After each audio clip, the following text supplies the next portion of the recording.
Excellent. Welcome to Devoxx. Woohoo! You've made it. Through the rain, through the tram ride, through everything. We are very happy to see you here. And today we're going to talk about GraalVM. This is Thomas Wuerthinger.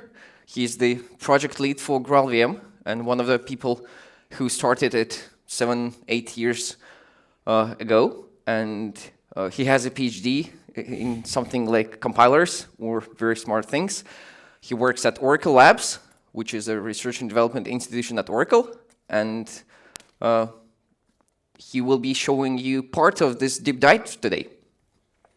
Yes, thanks, Oleg. And yeah, this is Oleg. Oleg is developer advocate for GraalVM. We're very happy to have Oleg be our guy who spreads excitement about GraalVM. And yeah, we hope to give you here a quick deep dive. It's a little bit interactive, so if you have questions, please interrupt us. If you want us to focus on certain parts more than others, please let us know. We have like a lot of different demos, and I'm only gonna show like a fraction of it. But if you want to see some more stuff on some things, please let us know. And yeah, so generally speaking, just a quick survey. Who of you is a Java developer? Okay, everybody. That's good. That's good. We will talk mostly about GraalVM from a Java developer's perspective. Who is a JavaScript developer? All of you guys. Excellent. We will in the second half cover some GraalVM aspects from a JavaScript developer. So to go into the topics here, I think you skipped a very important slide. Yeah, it was the safe harbor slide. That's Do not make any forward-going business decisions based on the contents of this presentation. That's very important. Yeah, of course. I guess you all read that, right? So don't buy Oracle stock, even if you're very excited about our technology. So GraalVM itself is like the term. The term is a little bit of a marketing term, I have to admit, and so it's something that encapsulates all of our projects related to the GraalVM technology, and that GraalVM technology has a lot of different use cases, and it's kind of easy to get a little bit confused where, like, what is like GraalVM and where can I use it exactly, right? And this slide is kind of our main slide or our main architecture diagram that shows what GraalVM is about. It's about a language virtualization technology that allows you to run any of the languages that you see on the top part here on any of the platforms that you see on the bottom parts. So the project, the first application of the project, and that's the one that's like probably most known, is where you can run JVM-based languages like Java, Scala, Groovy on OpenJDK, on the OpenJDK platform. So this is where Graal becomes the Java just-in-time compiler for JVM-based languages, and you can run it just on a normal JVM. We have started to implement other languages, however, not just JVM-based languages on top of Graal. Among them is JavaScript, Ruby, R, and most recently, we are focusing more on Python. We also have a way to run static languages on top of GraalVM, like C, C++, Rust, or other languages that compile to LLVM bitcode. And what GraalVM kind of does is that it views all of these languages in a similar way. It's like a virtualization, such that when you run it on one of the platforms underneath, the platform is not dependent on the language itself. This means you can also plug in some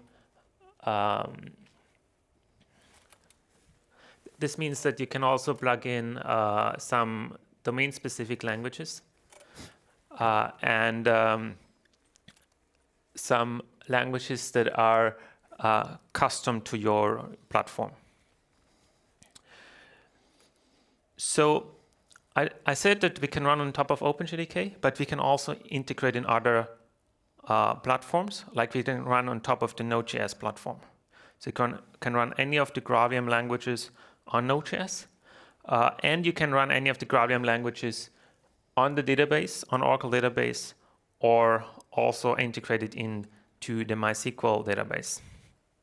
Finally, and this is also a little bit of interest to Java developers, and we'll focus quite a bit of the current of today's talk on that, is that GraalVM can run standalone. Standalone means you create a native image from your application, and then it runs without any other virtual machine associated with it. And this gives you big startup and memory footprint advantages over a traditional setup. And so the power of GraalVM comes from sort of the combination of these things, because when you want to run one of these languages in one of, for example, in the database, you can just do that, and you can kind of mix and match the languages you want to run and the platforms you want to deploy in. There was recently this blog article about running functions as a service in a containerless environment. We actually think that GraalVM is a very good technology for that, because it allows you to run any of the languages in any of the environments where it's embedded. So it is like a technology that enables serverless computing. But for today's talk, we will focus mainly on the OpenJDK integration of GraalVM. And later on a little bit, we will touch the Node.js integration, the Oracle database integration, and we'll talk quite a bit about the standalone deployment. Because the standalone deployment is what we think solves a lot of issues about Java and microservices, because it allows you to deploy a Java application in a similar manner like a Go application or like a Node.js application. It allows you to deploy it with fast startup, low footprint, which is what you want in that environment. So there's like, as I mentioned, there's a lot of different things that you can do with GraalVM. This is just a slide that mentions some of these areas. It's from one of our blog articles where you can look us up on Medium if you want to deep dive into all of these different aspects of GraalVM. And we will first go with high performance modern Java. I will give a demo on that. And then we will go with a low footprint fast up Java. It's when Oleg is going to take over for the first half of this deep dive.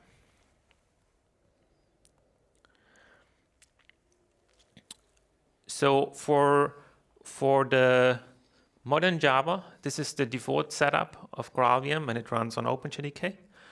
It's kind of the Java hotspot virtual machine that you are likely all familiar with.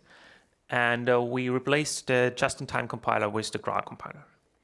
And the Graal compiler is a completely different compiler than is currently used in OpenJDK. It's written from scratch. It's written itself in Java, which is interesting because it shows that Java is absolutely ready to be used for like system-level tools, like just-in-time compilers. And some of its specialities are around giving the best peak performance for applications and avoiding allocation rates. And that is what I will show in the demo. And while the Graal compiler at the moment is still a release candidate, you can already test your own application with it. And it's just a matter of adding some command line flags or using a different download. And you can then run your existing Java applications with GraalVM. These other languages, they are not directly built on top of this, but there is something that we call the Truffle framework, which is our language integration framework that then allows us to bring in all of the other languages on the same platform. But this really allows you to run all of the languages above within the Java virtual machine with zero overhead, with zero boundary between the languages. And this is something that only our technology can do here, because in any other setup, you would need different processes, serialization, deserialization between the languages, and so on. In our setup, all of these languages are using the same just-in-time compiler and the same language infrastructure to run. And this enables quite some interesting use cases. We did like a paper on what we use in terms of the approach, how we get the languages on top of GraalVM. We will not go into detail today here because it's really just in case you're interested in the technologies behind it. What we do is some what you call partial evaluation of interpreters to turn them automatically into compilers. But for the purpose of today's presentation, all you need to know about this is that it makes those interpreters that run on GraalVM run really, really fast. And we are competitive with all of the language engines out there. We actually are better in Ruby and R, for example, in terms of performance. But yeah, we use this technique to kind of transform an interpreter into a compiled code. Graal is an open source project. It's on GitHub. This is the main project on GitHub. There is additional projects for all of the languages. We have a total of, I think, 3 million lines of code on GitHub, or maybe more, on the project and its languages. And yeah, so you can use it here for free. But we also have, and we are upfront about that, we do have also an enterprise edition of Graal where that provides additional performance characteristics, where we think that in a production deployment, the enterprise edition will help you achieve even further performance enhancements. So there's a community edition. It's for free, like whatever you want to do with it. And it's fully functional. For maximum performance in the cloud, we have also the enterprise edition.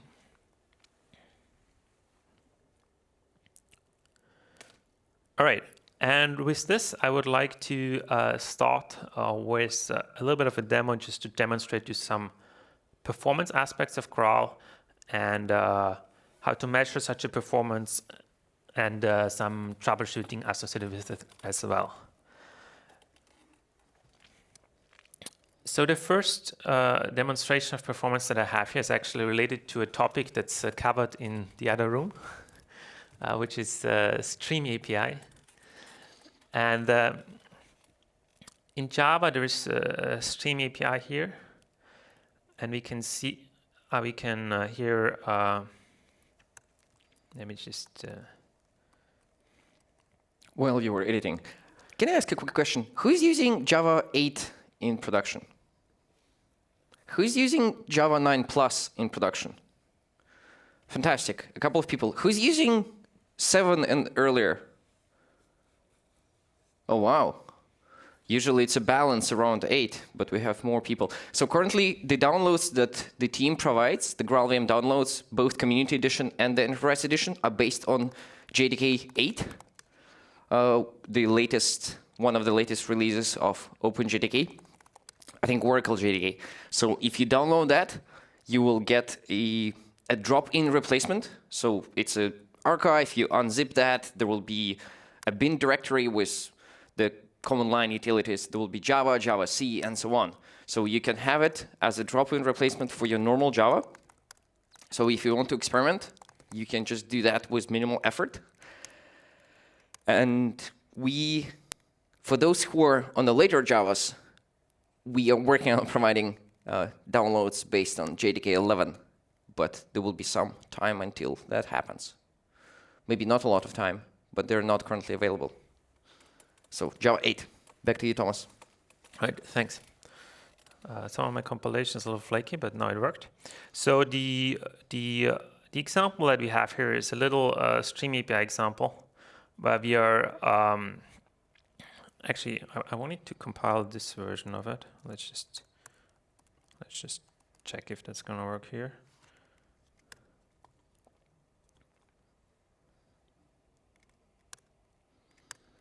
Why is that not going to work?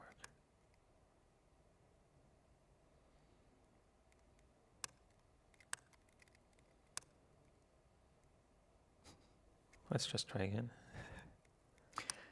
No. Oh my God, Java is broken. That's interesting. Why would that version not compile? But I think you have a problem with the jar file. I don't think it's the actual code.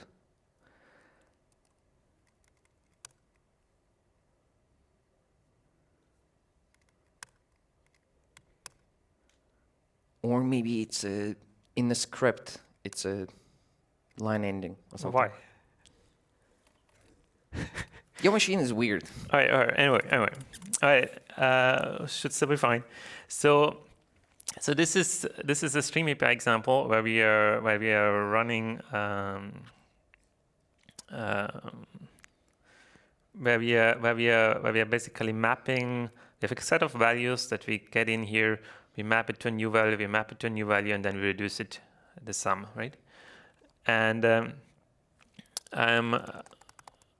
I can run here with like Java version. So this is the standard Java, which is coming with a Java installation, and I get about 4 or 5 ops per microsecond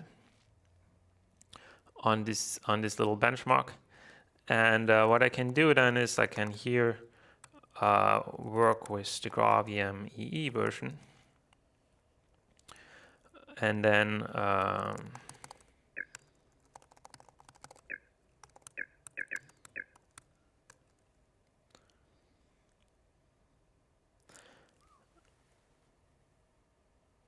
yeah, we get about 174 ops per microsecond. That's actually better than expected. Okay, we're gonna take that. So yeah, how much is that? I guess it's like a What, 20, 25, 30 times faster? 30x, right? Yeah, exactly. And what I wanted to show you kind of is that if you add here more of these maps, like the actual Java gets slower, but we are not getting slower. And to demonstrate you this a little bit is that like this is a very complex expression to evaluate for the compiler.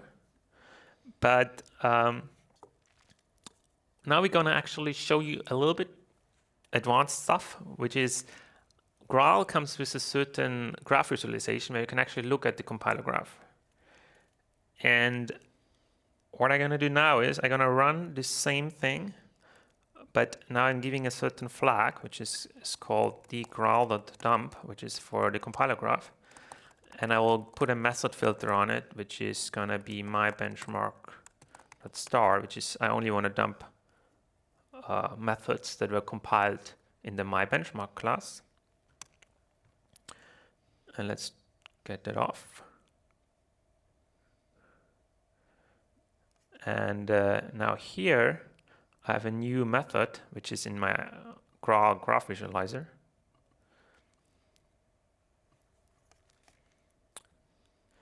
And we can now look at some of this method. This is a little complex, but here you see like, well, there's a lot of maps and everything like Stream API calls going on.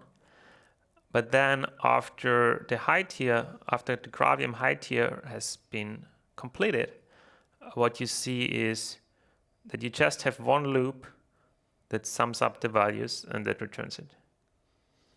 So for anyone who hasn't seen this before, Graal compiler operates on a certain version of a graph, right? So it's called a program dependency graph or something like this. So this is the internal representation of the code. When you write your Stream API usages or your for loops or your method calls, you compile that with JavaC to the bytecode, and then the JVM loads the classes, takes the bytecode, and at some point of time gives it to the compiler saying, oh, look, there's this bytecode for my method, please compile it for me, right? The compiler then needs to transform that into its own representation somehow, and this is the representation that the Graal compiler uses. So what Thomas is showing here is a tool called a graph visualizer, ideal graph visualizer. And the graph, the important note about this is to know one thing. So red lines, these are the control statement flow, right? So your ifs, your method calls, and your go-to statements, and so on. And the blue lines are the data flow, so the data that passes through your program.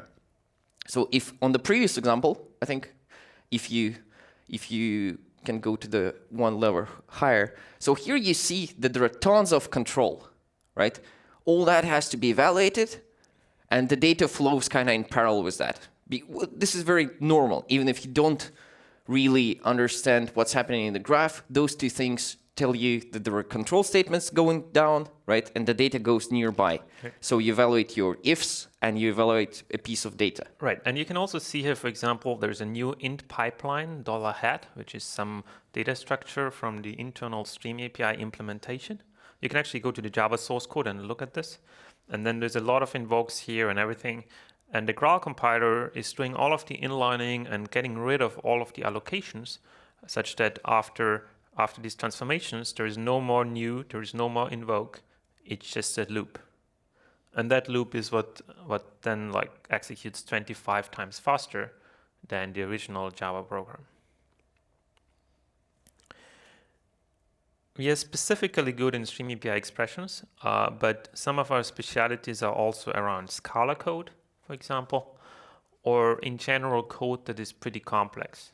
So code that has a lot of allocations, code that has a lot of method calls. This is where the Graal compiler is usually doing better than the traditional compilers. So basically, the more abstractions you use in your program, Graal is able to make them free to use.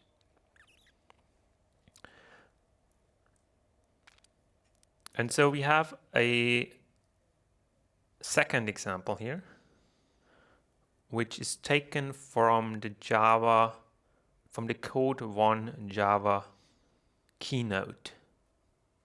Who has seen the Java keynote at Code 1? Some. All right. I saw it online, and I saw a piece of code here, which is it's an example, a complex number example, where you have a complex number class with a real part and an imaginary part. And then you have a multiply here, where you are multiplying this complex to a matrix multiplication on complex numbers. And what you can see here in this loop is like, well, I'm creating a new complex number here. I'm calling these methods add and mul. And if you look at the implementation of those methods, each of them is creating a new complex number, and so on and so forth. So what we're going to do now here is we go back to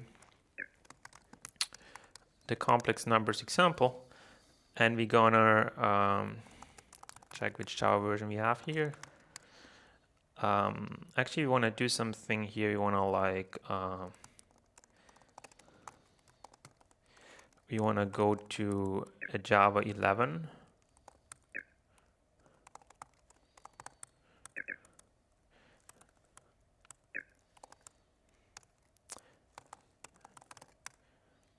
Yeah, change the Java version so that works. And let's just run this stuff with Java 11 and with prof.gc. It seems to work. This is running again GMH benchmark harness, and it's about 7,600 microsecond per operation. And because we started this with -prof, we also see things like the allocation rate of the application, which is very high here. It's a 3.7 gigabyte per second that we're allocating. Because in this inner loop that is multiplying the complex numbers, you do have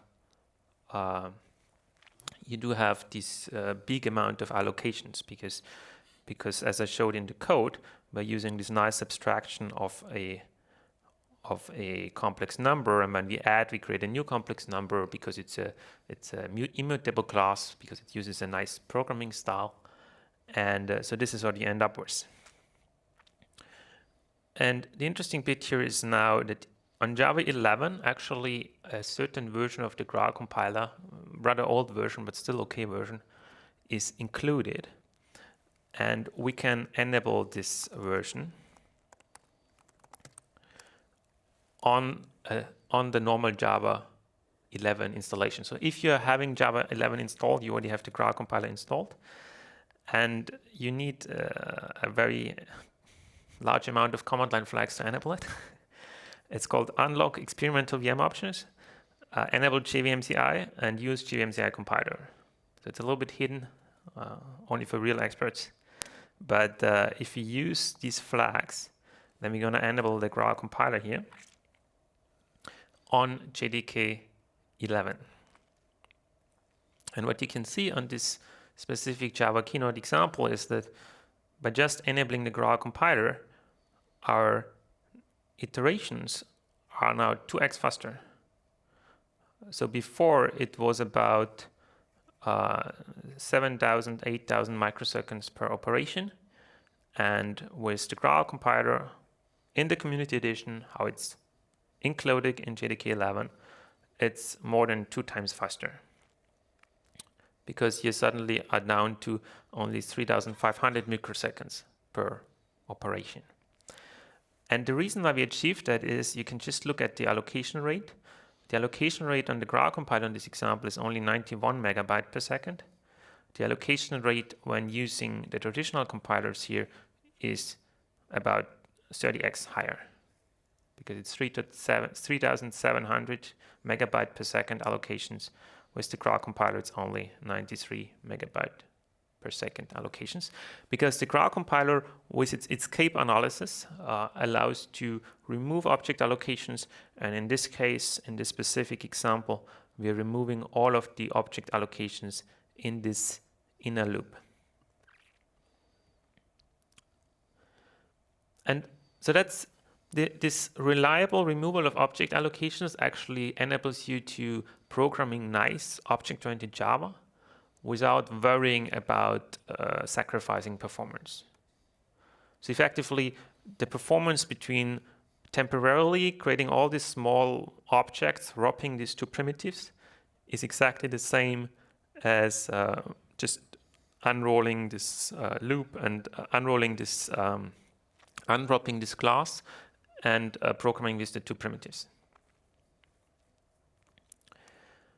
There are other scenarios where the Graal compiler's escape analysis works better. For example, if you create an object just to look up something in the hash map, then also the escape analysis allows you to remove the allocation. And generally with Graal, because of this escape analysis, sometimes it's actually better to allocate new objects that are short-lived than to cache objects.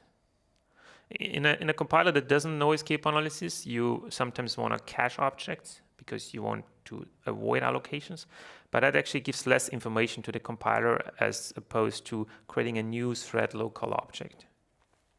Like here, like this object S is never going to be allocated. The compiler will just remember the values of these objects, but it will never result in an allocation.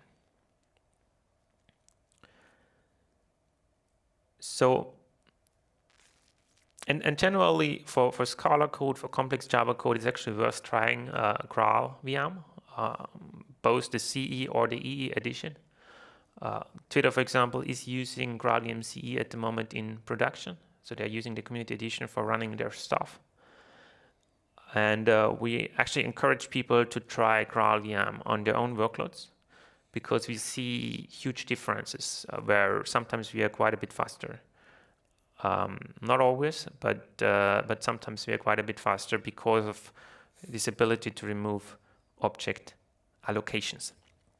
And all you basically got to do is download GraalVM, set your Java home to the GraalVM directory, and then you can run it. Or alternatively, download a JDK 11 and use these options. We generally still recommend going to the GraalVM website and download our version of it, because it's the latest version and the latest bits. But an older version of GraalVM is also available here in the standard Java download. All right. So just one more quick thing that I wanted to show is just a little bit of kind of a troubleshooting thing, like like if you're gonna use an experimental compiler, things might crash. Actually, not only then, but who of you has ever looked at the HS error log file? Well, a couple. Actually, yes, good. Who has seen those files in the file system, in your home folder? Oh, more people. Oh, it shouldn't happen, right? Now you will learn a trick. If you've seen them, but you haven't looked into them, so this is what you do. So what I have here is a little typical Java program that's trying to get unsafe. It's getting unsafe, and then it uses unsafe to access a memory location which is likely going to be protected, which is the memory address 42. And so what's going to happen when I run this program? A null pointer exception. No. Oh, damn it, I gave it away. It's not going to be a null point exception, no. Yeah, exactly. It's going to be a seg fault. So let's see.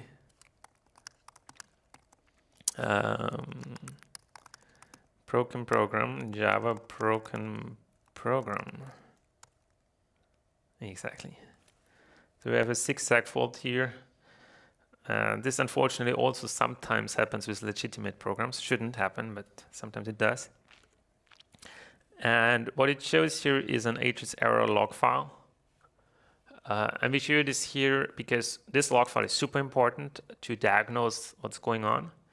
So whenever you have any JVM crash or you want to report a bug in any of the bug reporting systems, this is definitely one of the files that should be attached. We can also get a quick look into that file. So it's basically, it says here 6 seg fault. But one of the interesting things one can look at here to further diagnose the problem is the stack frames, because it does a dump of all the stack frames of the virtual machine. And you can see here a certain encoding. Like V means native code. So we actually crash here in native code somewhere. And a small j means it was an interpreted Java method, and a big J means it was a compiled Java method. And so one of the things actually to further diagnose the problem or to even attach more useful information to a bug report would be now to dump machine code or potentially compiler graphs of one of the methods here that you see on the stack, for example, this one. Because what you would do now is, let's exit.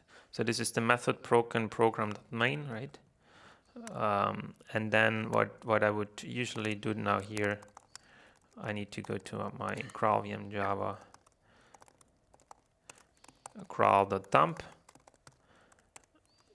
graal.method filter equals broken program.main. And well, actually in this case it wasn't compiled with Graal, so we might not see it. Also we could try xcomp. Let's see if that works. Broken program. So xcomp is a flag that you probably don't want to use usually, but it's forcing compilation of everything in the Java virtual machine. And so now, yes, but it forced now compilation of my main program, and I now would have also this little method to submit to the bug report. In this scenario, actually, Graal decided not to compile the method because it saw an unresolved class at the point in time when the method was compiled. So then, yeah, the graph is very simple here. But if you would have a normal application, you would have a larger graph. You could save that one and then hand that in together with the HS error log file. So this would be the usual way how we would ourselves diagnose issues when running Graal or when running Java in general.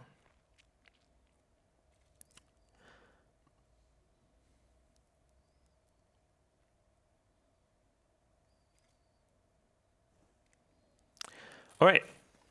To conclude this, well, there's other examples. This is one example from the Medium blog where we're a lot better on Java Scrabble, which is a small program solving Scrabbles.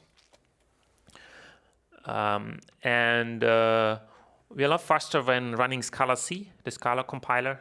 Like we're about 35% faster because it's a big, complex Scala application that benefits a lot from our optimizations.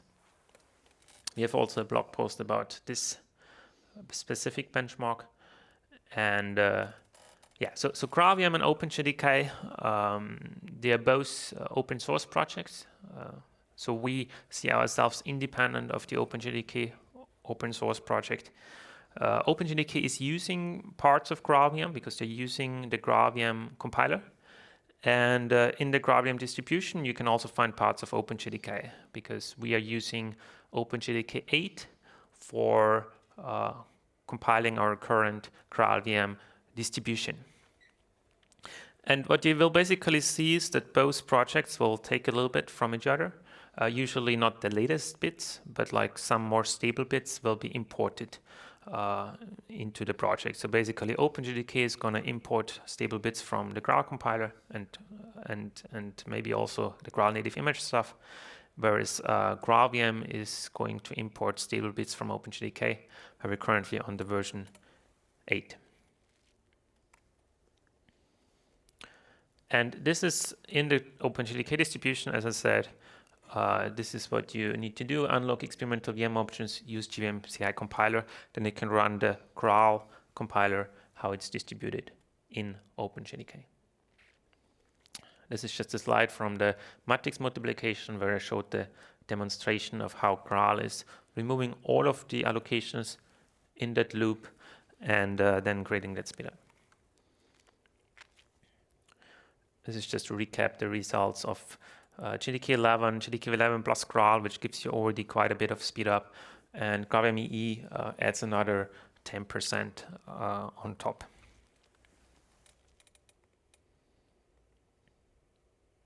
Twitter is using us. They're very happy with us. They're using the community edition for speeding up their stuff, and we are happy that that they are early adopters. This is the compiler graph. I showed you a little bit about that, so let's skip that. It's just a little bit slower here. In the compiler graph, what the compiler usually does is that it creates an abstract representation of the program. So while in your Java program things have a specific place, like there's like a certain line where like a certain operation is made, the compiler tries to be as abstract as possible and just record dependencies, such that the compiler can reorder stuff, can remove allocations, and so on and so forth. And you have this graph visualizer if you're interested in digging into the details of a certain method. But also when you report a performance problem, for example, it can be very useful for us as compiler engineers to just look at such a graph, and because it tells us a lot about what is the performance potential for this specific method. Yeah, these graphs can get more complex. They can have, some of them have 100,000 of nodes. This is why we really need tools to actually look at them for when we analyze larger programs. And this is for the troubleshooting. I was, yeah, so some of the things that are interesting that I didn't mention in the demo is, well, there is print compilation, which shows whether a certain method actually does compile. And there's one flag which is trace de-optimization that can also sometimes be interesting to add because sometimes you have issues or bugs with the optimization, and yeah, and then we can analyze that. This last flag, print ideal graph file, is a flag that is a shortcut to directly not print the graph to the tool, but to a file that you can then attach to a bug report. And we're actually happy about bug reports on GitHub. We're happy to look at some of them. Yeah, comments, bug reports, benchmark results on GitHub, always welcome. Yep. All right. So that was the part of using Graal on a typical hotspot virtual machine and execute Java faster in that setup. Do you have any questions to that specific thing? Otherwise, we will have a QA on the second half of the deep dive. Yes? I was wondering what kind of programs it doesn't really make things faster. So It doesn't make things really faster on very old programs, like things that are written in the 90s. Unfortunately, some of the major Java benchmarks are such programs. To give you an example, it's SkyMark. I don't know if you know the SkyMark benchmark. It's matrix multiplication everywhere, but as if you would write it in C.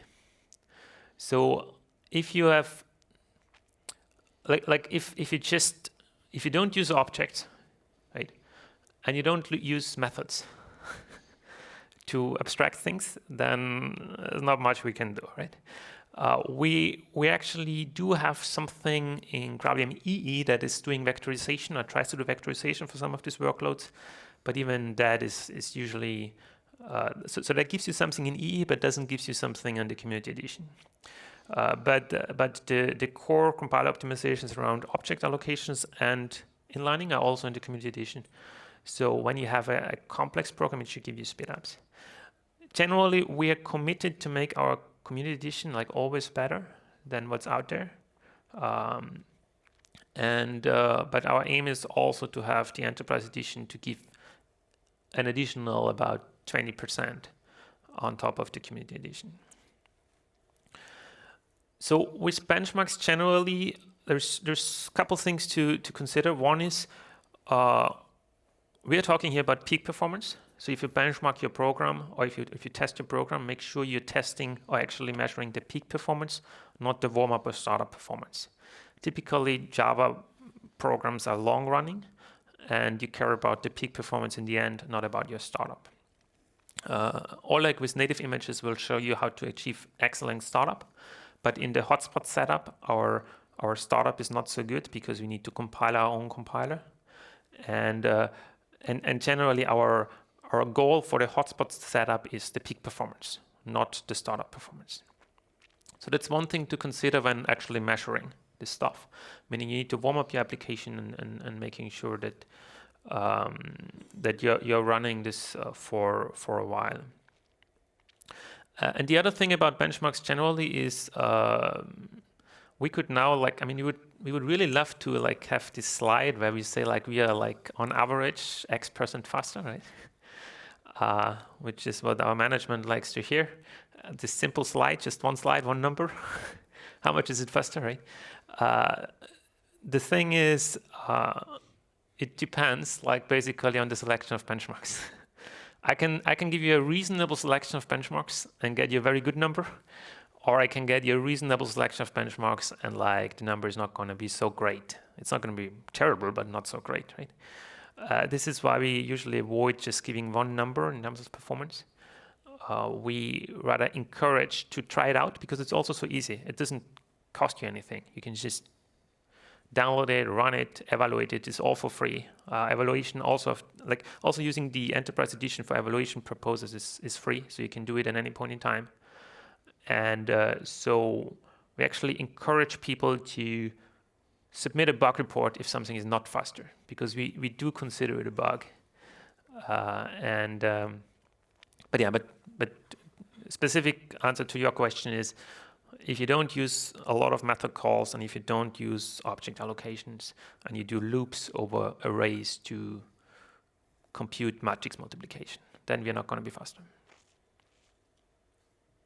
Mm-hmm. Sure. So do you also expect this maybe to become the default compiler in OpenJDK? So we are not, we cannot speak for the OpenJDK project, right? The OpenJDK project has its own community and decision-making process.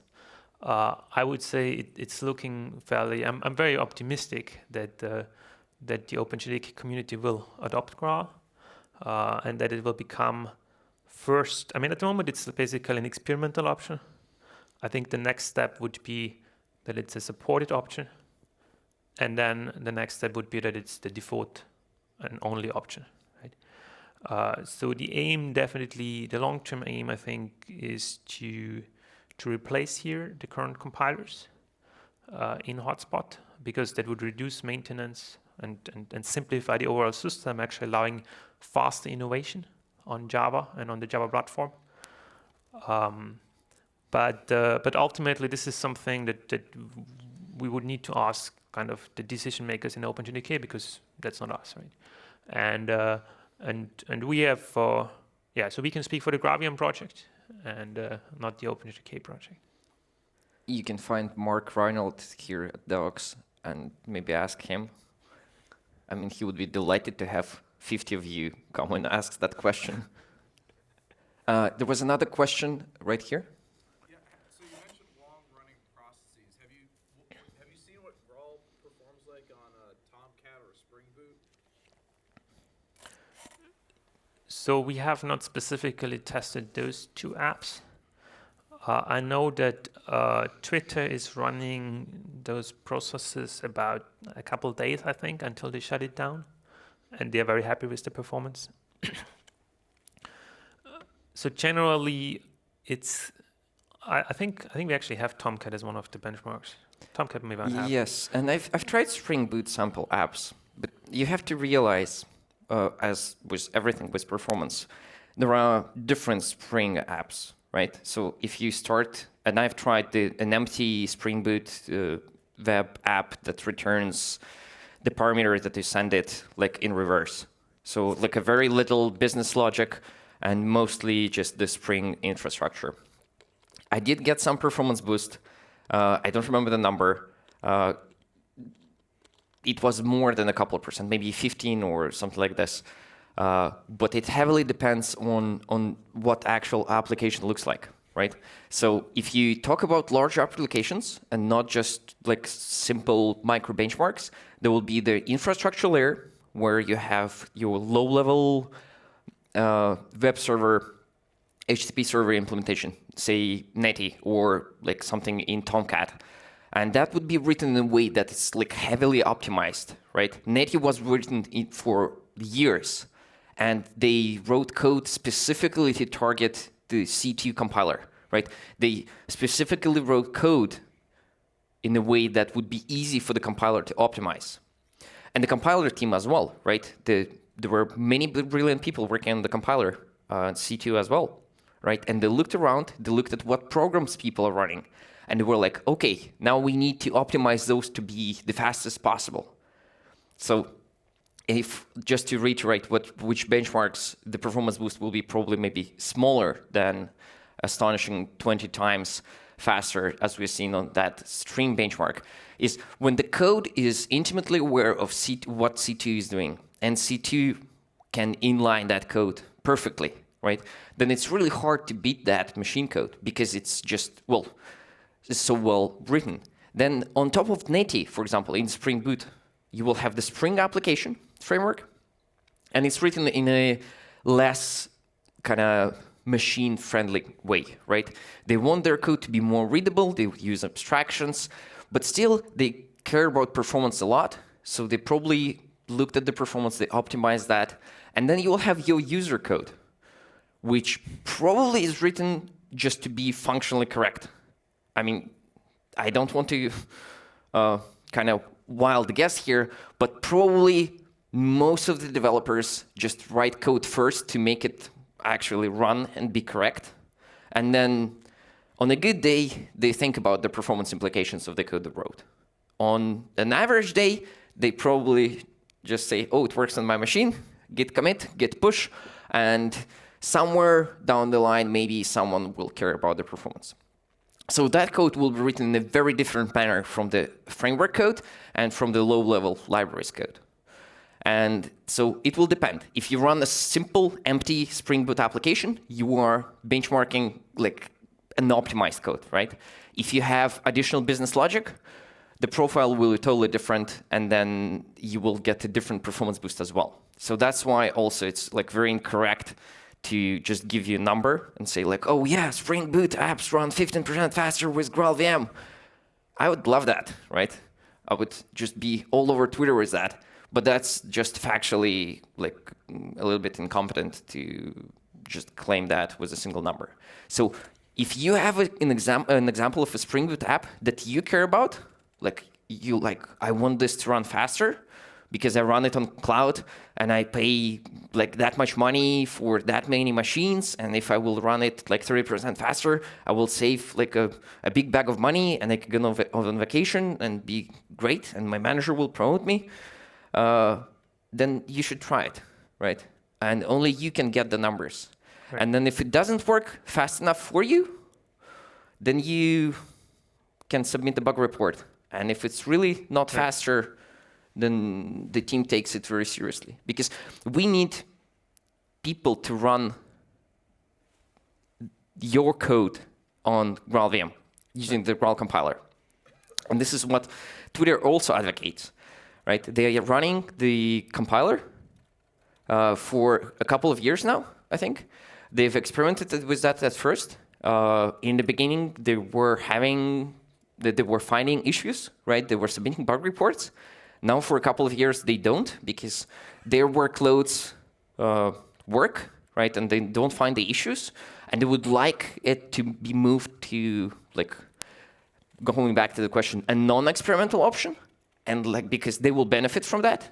Everyone will benefit if more people run their code on Graal compiler, whether in the OpenJDK setting or using the GraalVM distribution, because the more people run code, the more everyone knows that it is a solid and stable thing, the more issues we uncover, and the better the performance will be, and the faster it probably will make to dominate the world.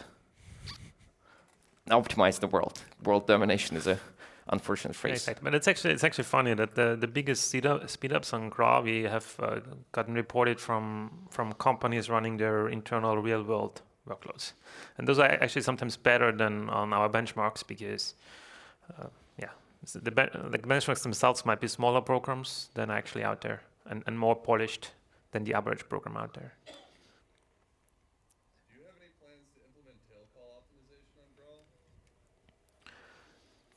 So we do have, like, we actually have a student prototype did tail call optimizations for a specific truffle language, and a truffle language can do such an optimization already now if they want to. We do not have plans to implement a tail call optimization on hotspot. Because it would require a hotspot change, like a hotspot change, which we usually try to keep our difference to hotspot small, our code difference, our difference, and but so what would be possible for us in our native image stuff, where Oleg, for example, will demonstrate now, there we could do it very easily if necessary.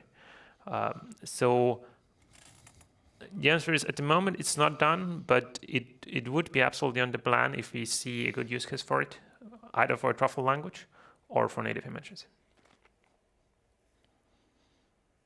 All right, we have one more question. Let's make it the last for this session. We'll try to cover other things, and then there will be a break, or there will be a larger time afterwards. So, sir.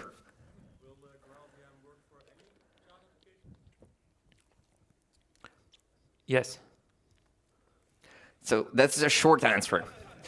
The longer answer is that GraalVM can do many things, right? You've seen the slide, like languages on the top, platforms on the bottom. For all normal, like if you talk about the default mode of running, right, in the context of the JVM, how you would run Java programs, it will work, absolutely. Yes, it's a drop-in replacement. The VM is actually the normal OpenJDK, right? So the garbage collection things and everything that VM does for you. This is not coming from the GraalVM project on Oracle/Graal on GitHub, right? What we do, we replace the compiler there with JVM CI compiler, right? So it will run, it will compile things, and it will work. The other question is, well, specifically on these native images, for example, at the moment we do not support all Java programs. Also, at the moment, for example, in the Oracle database setting embedding, we only support Python and JavaScript. We will support Java, but it's not clear that we will support all of Java, at least not immediately. But so our general aim, like on the OpenJDK setup, that's the setup that I was demonstrating. We do support all Java apps. There's no question about that. It's fully compatible. It's the same code, same libraries, same everything. We do have a specific version that we put out there, which is version 8 at the moment. So we are not on the absolute latest. Also, we do have internal bits for that as well. But on version 8, we run any Java program. For native images and some of the embeddings, at the moment we might not run any Java program, but we like our aim is to still get even there like practically any Java program running, or at least get the things complete enough to be compliant with the TCK. Because at the moment, for example, GraalVM native images is not compliant with the TCK, but that's why it's an experimental option, and it's not yet certified. Excellent. Plus, you will have the platforms that it supports, right? So, if you are on a platform where you have the GraalVM download available, or you have the OpenJDK with the Graal compiler, and you've read in the documentation that this platform is supported, then it should run. Okay, so enough about compiler. It is the most important bit of the project and the most interesting, I guess, that enables everything else. But we'll talk about GraalVM native images. Before we talk about that, I want to show you a quick first demo. Who does web applications? Everyone. Who uses Spring framework? Almost everyone. That's perfect. So I'm going to show you an example of a Spring application right here. So what I have here, wait, let's see. You can see that. Excellent.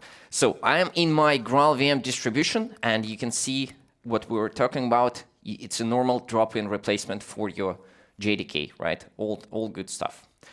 But not about this. Let's have here, I have a Spring application here.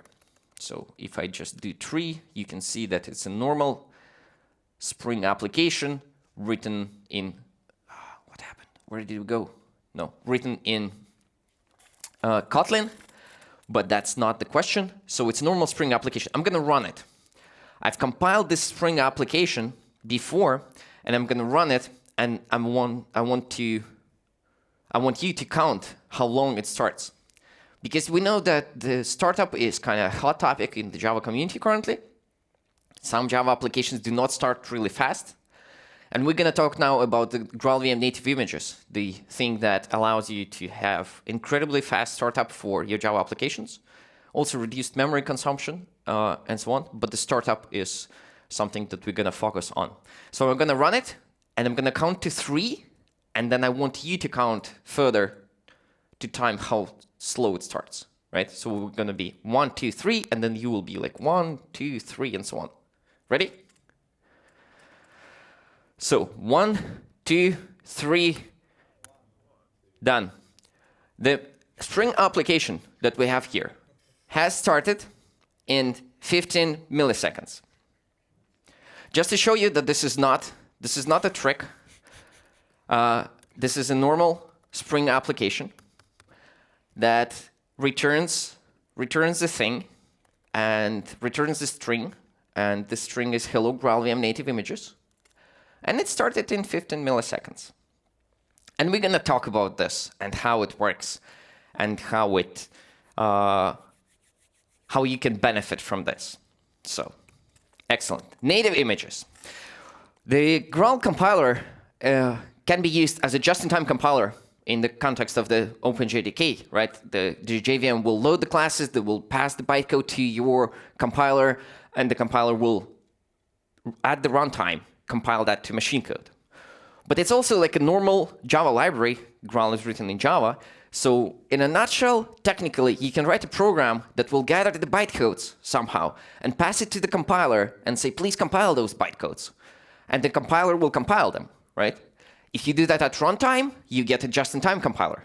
If you do that before you run the program, you get an ahead-of-time compiler, which doesn't have the actual runtime profile information or anything, but it can still look at the bytecodes and output the machine code. And you can compile that application ahead of time, and this is what native images are. So you compile your Java code, Java bytecode, to the machine code. You still get the memory management. You still get some sort of a garbage collector. You still get the illusion that the memory is infinite, and you can allocate objects again and again and again, and it will be collected. You still get all the benefits of writing programs in a high level like Java. You get the array bounds checks, and you get the secure execution. And in the native image, it's a compiled machine code. So you can embed that in native applications, if you will. So it's easy to make use of Java applications when you want to kind of embed them and use them in other Java applications, right? You just distribute yourself as a jar file, and you load that, and you run it. But if you want to make use of that inside a native application, you get some problems. But with the native images, with being able to compile your Java bytecode ahead of time to the machine code, you don't have that problem. And it works a little bit like this, right? So on the left, you see the normal way how you run your Java applications. There are some parts which are pre-compiled, which is the native code, which is the hotspot virtual machine. And then on top of that, at the runtime, you load the Java bytecode, and it's dynamically being executed at runtime. So when you do the compilation, you don't have this dynamic bytecode thing anymore, but you have just the big blob of compiled code. So you have either a shared library or a standalone application that you can just run, as we saw with the Spring app example just a couple of minutes before.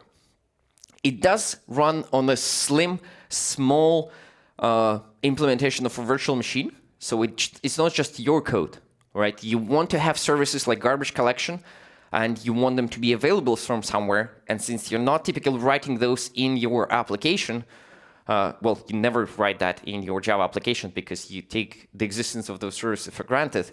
It does have to come from somewhere. So while you are compiling your native image, there will be some Java code implementation of a virtual machine that is compiled with it. On top of that, you are able to execute the dynamic languages that Thomas mentioned before. So you will be able to run your JavaScript or other things on top of this natively pre-compiled code, just like you would do in the hotspot setting, in the normal JVM setting. And here how it looks. Let's look at how the compilation works, and let's look at a thing. So I have a small example here, and I have this. What do I have this? I have my code here. Native listdir Java. So my code is very simple, but not exactly trivial. It's a Java class. It has a main method, and it walks through some file system, and it does something with a file, and it gathers some statistics about the file sizes in total and the count of files. Does that in a maybe not the most elegant way. Don't do this in production code, but it does the trick, right? So what I can do now, I can compile this class with my Javac, list.dir Java, and I compile that, and it compiles, and it compiles. Still compiles. It still compiles. So I'm using my Java implementation from the GraalVM Enterprise Edition, because when I experiment with evaluating the new things, it's very reasonable to experiment and evaluate what is possible, not as what is free. So I'm running GraalVM Enterprise Edition for evaluation. So now with this produced me a list.dir class file, right? What I can do now, I can compile that to the native image using the native image utility from the GraalVM distribution, right? It's bundled in there. It comes with your download. And essentially what it is that program that uses Graal compiler as an ahead of time compiler. and it will load the bytecode and pass it to the compiler and then transform the output. So I have my run script here, actually the build script here. And you can see to use the native image, you just call it and you pass it a class. And I will do that right now. And it will take a moment on my poor MacBook machine. Right, because here what it does, it does an analysis of everything that is reachable from the main method of the program. So it's kind of it creates a call graph of your whole program because it needs to figure out which parts of the JDK and which parts of the libraries that your program depends on are actually used and should end up also in the native image. So this is kind of the first part, and when that first part analysis is done, then it goes to inlining, and then after inlining, it will start the compilation process and write the result to disk. So you can see, it wasn't that terrible. It wasn't instant, so you have to understand that there is a lot of work that happened in the background, right? It took the classes, and it produced us a native image. And of course, it's called listdir, right? You can see that it's kind of works really fast. If I use the Java version, it starts for some time, a third of a second. If I time just the listdir implementation, it starts in no time at all, right? Well, there's some time still happening, but it's really, really fast. So this is what you can do, and you can transform your applications to have a much better startup. Let's look at a couple of slides before we go further. So what happens during the analysis phase is, well, very simple. The static analysis happens, right? So everything that your application is using, all the Java bytecodes, all the code that you are using, is analyzed and then compiled. So that includes your application, the code that you write. It includes the dependencies to your code. It includes the classes from the JDK, which you're using, Java lang string and arrays and array lists, and so on, and streams. And then it includes an implementation of the VM, an implementation of the VM that will provide the services like garbage collection to your application. Then this whole graph of reachable code is analyzed and compiled. And the result includes three things. So it includes the machine code for your application code. It includes a thing called image heap, which I'm going to talk about in a second. And it includes a thin wrapper for your operating system to actually be able to run this code.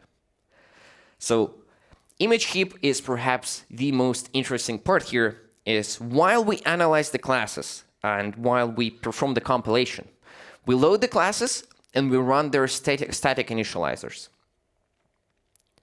Because that allows us to pre-initialize the classes, get the data that needs to be initialized, and write that data into the image heap. Right? So your application, when you start, will come with the pre-compiled version, like pre-initialized version of the heap that you don't need to initialize anymore. So when you start your native image application, it's ready to go from the get-go, and you don't need to compute graphs of objects that you need to inject into each other, right? It's all saved there, and it's all created during the compilation phase. So the static initializers are run at the image generation time. This is great. So it's done during the native image construction. It's also, it allows the faster startup, and it also is a burden in a little bit, because that means that no runtime instance initialization can be done in the static initializers of your code, right? Because if previously you just run your thing in production and everything happens in production environment, here you have two stages. You generate the native image and then you run it. So since static initializers are run during the image generation, if you do initialization there that requires to be in production, right? You read some properties, property files that are only available in production, or you open connections to the databases. That is not the environment you want those things to happen. So by default, that preserves and creates a little bit of a challenge. So things that will complicate creating of native image is that if in the static blocks you create new threads that you expect to run, or you load native libraries, or you open memory mapped files, or you allocate C memory, or you open sockets, you get it. If you do some initialization that has to happen in production, and you do that in a static initializer, then you will have, like, the concept of generating the image beforehand will be a little bit more complicated to apply to that program.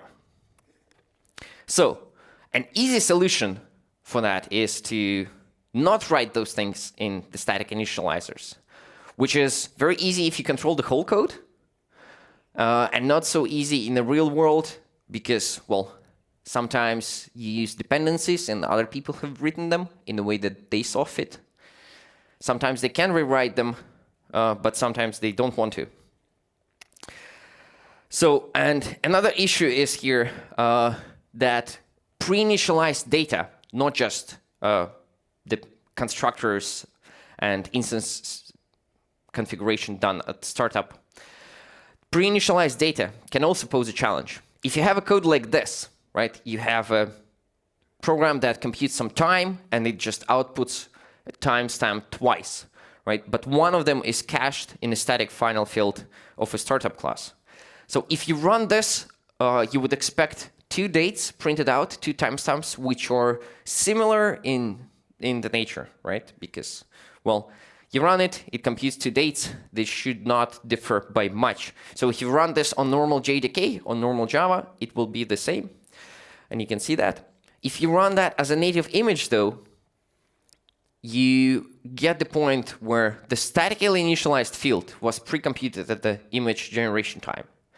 And it will stay the same because it's just written in the image heap. So there might be a surprise there.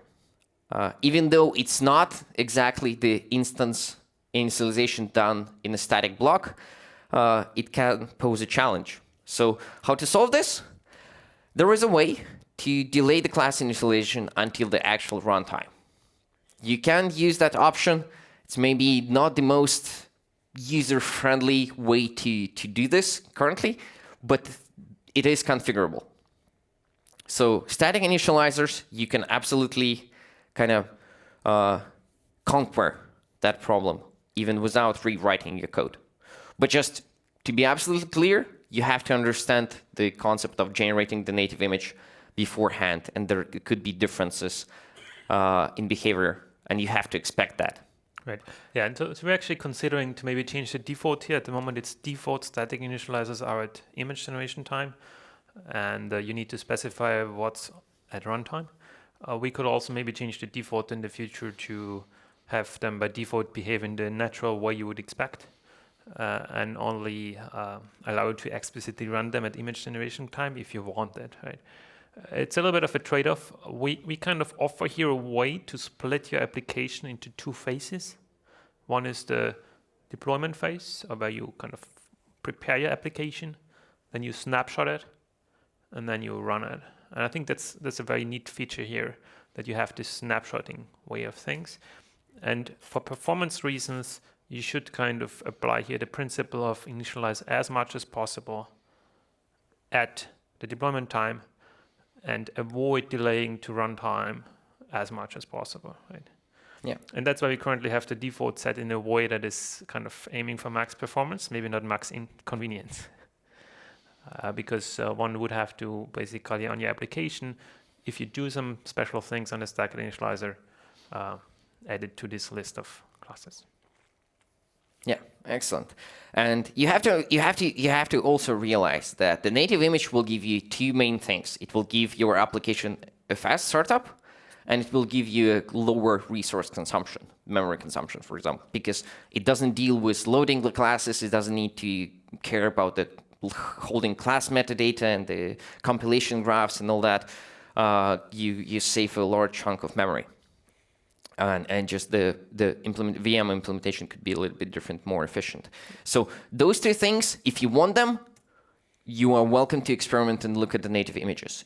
What you absolutely want is the peak performance, you're running your heavy application servers or lightweight application servers or anything. If you run that for days and what you're interested in is the throughput, is the maximum gain for the CPU cycle that you have, then you are welcome to run that in the context of the JDK on the JVM with the just-in-time compiler. Because having that profile information from runtime will be absolutely best for the actual producing the most optimized version of the machine code. So ahead-of-time compilation will not give you the peak performance boost. So that is for the startup and memory optimizations, resourcing optimizations. So you have to know that you want those things really, really bad. There are certain deployment use cases in certain environments when you do want that. If you are running in the cloud and you have tons of microservices, right, and you want to auto-scale them back and forth, and you don't want to wait a couple of seconds every time your new microservice is starting. Or even better, you're running as a serverless function as a service platform, right?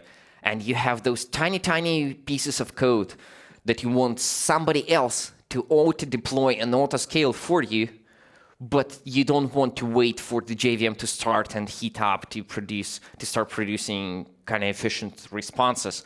But you want that to be available just when your new function as a service started, right?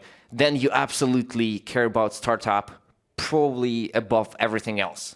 And except memory consumption, because you actually pay for memory there as well. So, but in the normal setup, if you are running your in-house servers, maybe this is more of an intellectual interest for you rather than something that you should go back and try immediately. So, but why I went on this kind of a little bit off topic here is to explain that there are certain choices, design choices that went into native images to optimize those things, the startup and memory overhead, right? So this is one of them. As Thomas mentioned, we might change it for the more user-friendly thing, but this is currently the default. So now we've talked quite a bit about static initializers, and now you could be wondering, what else doesn't work? Who is wondering what else doesn't work? Excellent. Who is just following and not wondering anything? Who's asleep? It's a joke. If you're asleep, you wouldn't raise your hand. Excellent. So there are a bunch of limitations currently to the implementation, which programs we can compile as native images. And those are open and honest, and there is a table on GitHub in the repository, and you can go and look at that, and you can see what is the progress of those things and how it's moving further. So some of them might be technical by design limitations. We'll take a questions a little bit later. And some of them could be just something that we didn't yet fully implement, right? So we're going to quickly go through this list, and I'm going to highlight the most important bits, which probably you might find in your applications when you deal with the native images. So the class loading, right? Our normal Java applications can load classes at any moment of time, and then compile that just in time, right? So this is something that your native image will not be able to do. So that is a limitation, but it's a weird one. So it's not exactly a hard no. So at the image runtime, when all you have is a precompiled machine code with no facilities to load or even do anything with bytecodes. So currently at the image runtime, you cannot load classes dynamically because it runs as a precompiled machine code. At the image generation time, that thing runs on the normal JVM, and you can do whatever the normal JVM allows you to do. So if you want to load your classes or a plugin or something at the image generation time, you can do this, and you can build the image with those classes in there. Yeah, maybe it's not exactly the clearest solution, but it can be done. reflection. Another thing that is quite dynamic, another thing that is happening at runtime, and the thing that it's not easy to automatically solve during the static analysis, right? You can just say at the runtime, please load a class or access this class that's already there, give just a string parameter, and that string can be dynamically generated. So at the static analysis time, it's impossible to figure out that like that class will be used from this point. So how do you solve that? You solve that with configuration. If a developer can tell us that, oh, please, I'm gonna be using this class with reflection, then you can configure a file and pass it to us, and we will take that into account. So if you have a method like this that you would like to use as a reflection target, so you load the class reflectively and then you get the method and you just invoke that method on a new constructor that you invoke reflectively. It just sounds a little bit convoluted, but actually this is the idiom that is quite a bit used throughout the Java code. So normally it could fail, right? Because the static analysis could miss that you will actually be using the greet method, or you actually will be using constructors. There are some cases where the native image automatically figures it out, but some cases where it's not. And then it requires a little help in the form of a JSON file. So what you tell in the JSON file is that for a certain class, you're gonna just use certain method. So the constructor and the greet method, it's very easy to write by hand or copy, paste, and edit. And with this configuration available at the image generation time, the static analysis will know that you want to include those, and it will include them in the image. And it's as easy as that.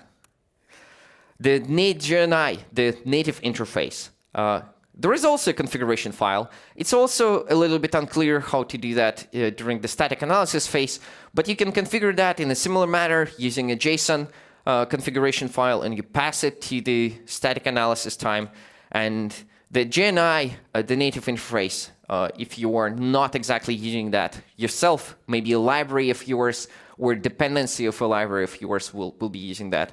So what it does, essentially, it just maps a native image, native method in your Java to a kind of mangled native piece of code. So you can do that, and you configure that, and that relation between those things will be included in the native image. Finalizers. Who is using finalizers? Who knows the difference between finalizers and try-finally block?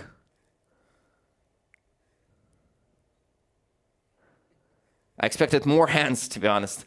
A finalizer is a certain API that you can specify in your class, and it will be called when your object is garbage collected, and it's like a lifecycle method that you could use. All right. Oleg, let's not educate people so on you don't want to be patterns. You don't want to be using. I was surprised people didn't raise hands. You brought it on yourself. So the finalizers is a lifecycle thing. You don't want to use that. It's a bad practice. Don't use them. Right? It's possible in the language, but you don't want to use them. And the native image also doesn't support finalizers. But that's not the only reason why you shouldn't use finalizers. It's just a bad practice to include them. So instead, you want to use references and reference queues, which also give you the ability to do things when the objects are garbage collected. The difference with the native image there is that on the JVM, there are 3 types of references. And they're all kind of combined into a single type called feeble references. And a little bit of the API is currently not supported yet. But you can use reference queues and references just without those methods. Resources. If your application is using actual files that you want to serve, maybe a CSS file or a JavaScript file or an image, your logo for your magnificent application to show somewhere, you can include those files since they are not linked statically through Java class dot method name. The static analyzer cannot just see that you are using them. So what you need to do, you need to include them using the configuration. It's fairly simple, and it works like that. Unsafe. Who's using unsafe? Who is using unsafe through some dependency? Everyone is using unsafe through some dependency. And it's also kind of hard because unsafe allows you to do things that are not normally very transparent, right? You can obtain the memory location and you just can write data into that. And virtually almost any Java program at this point does use unsafe through some sort of a dependency. So some idioms using unsafe are automatically found and transformed and handled using the native image generation time. Some of them, others, are not. And this is a problem because if you, a typical idiom would be to obtain a reference and offset into a class, right, and then write to a field directly to avoid the overhead of going through the normal facilities, right? You can put the offset from the object start, and then you write data into that memory location. So when you run in the native image, your memory layout, your object layout could be different. If you just use that offset, you can write into whatever location you happen to hit, and that would be a seg fault. And then it's hard to debug those, and they're always a surprise. So what you need to do, you need to help native image to understand that you are using unsafe, and that it would be really cool if this particular field for the offset would actually represent the offset that you want. So what happens is that we have the substitution classes. And there is an API that you can use to hint the native image that certain things should not be as they seen is in the source Java bytecode. So you can replace some classes, you can replace the implementation of the classes. You can also just have a couple of annotations to say, oh, for this particular unsafe usage, you have to recompute the field. And the exact semantics of the API or exact examples are not particularly interesting right now, but I can show it, and we have the demos and we have the examples. So if you want, you can see that. So, and finally, if you're not afraid of actually making work, the programmer's work, the software development work to make the native image work, then there is some API that you can use to distinguish what happens on the normal JVM, pure JVM, or whether you want to run a piece of code during the native image generation time. For example, you might want to load some plugins or initialize classes. And then if you're actually at the runtime. So I don't say that it's necessary to be included in all applications, absolutely not. But it gives you an ability if you want to dig deeper, and if you want a successful story of using native image, because you want that sweet, sweet startup, then you are totally able to do that. And the last resort, and I'm not very keen on having this slide here, but it is possible that your application doesn't compile as a native image because it stumbles upon some of those limitations. But due to dynamic nature of the normal execution of Java code, it might not necessarily happen at runtime, right? So you can have code paths that are based on some condition that it will actually never be met. Like, for example, if you have a certain Java logging library on your class path, right, you might want to initialize the loggers to that implementation. You don't have that on the class path, and it will not be initialized, and that code will never be called. So during the image generation time, we actively and greedily collect all the JVM bytecodes because we need to compile all of them to the native image. And currently, in the most recent versions, I think we have a way to deal with incomplete class paths.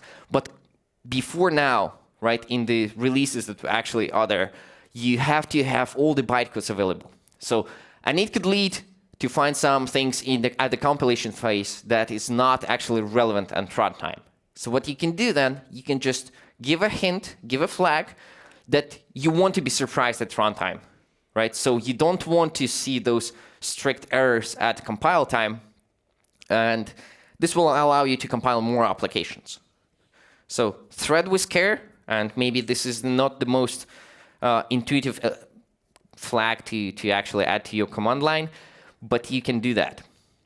So there is a really good article about how to compile Netty application to a native image. And there are a bunch of examples of the applications that actually work as native images.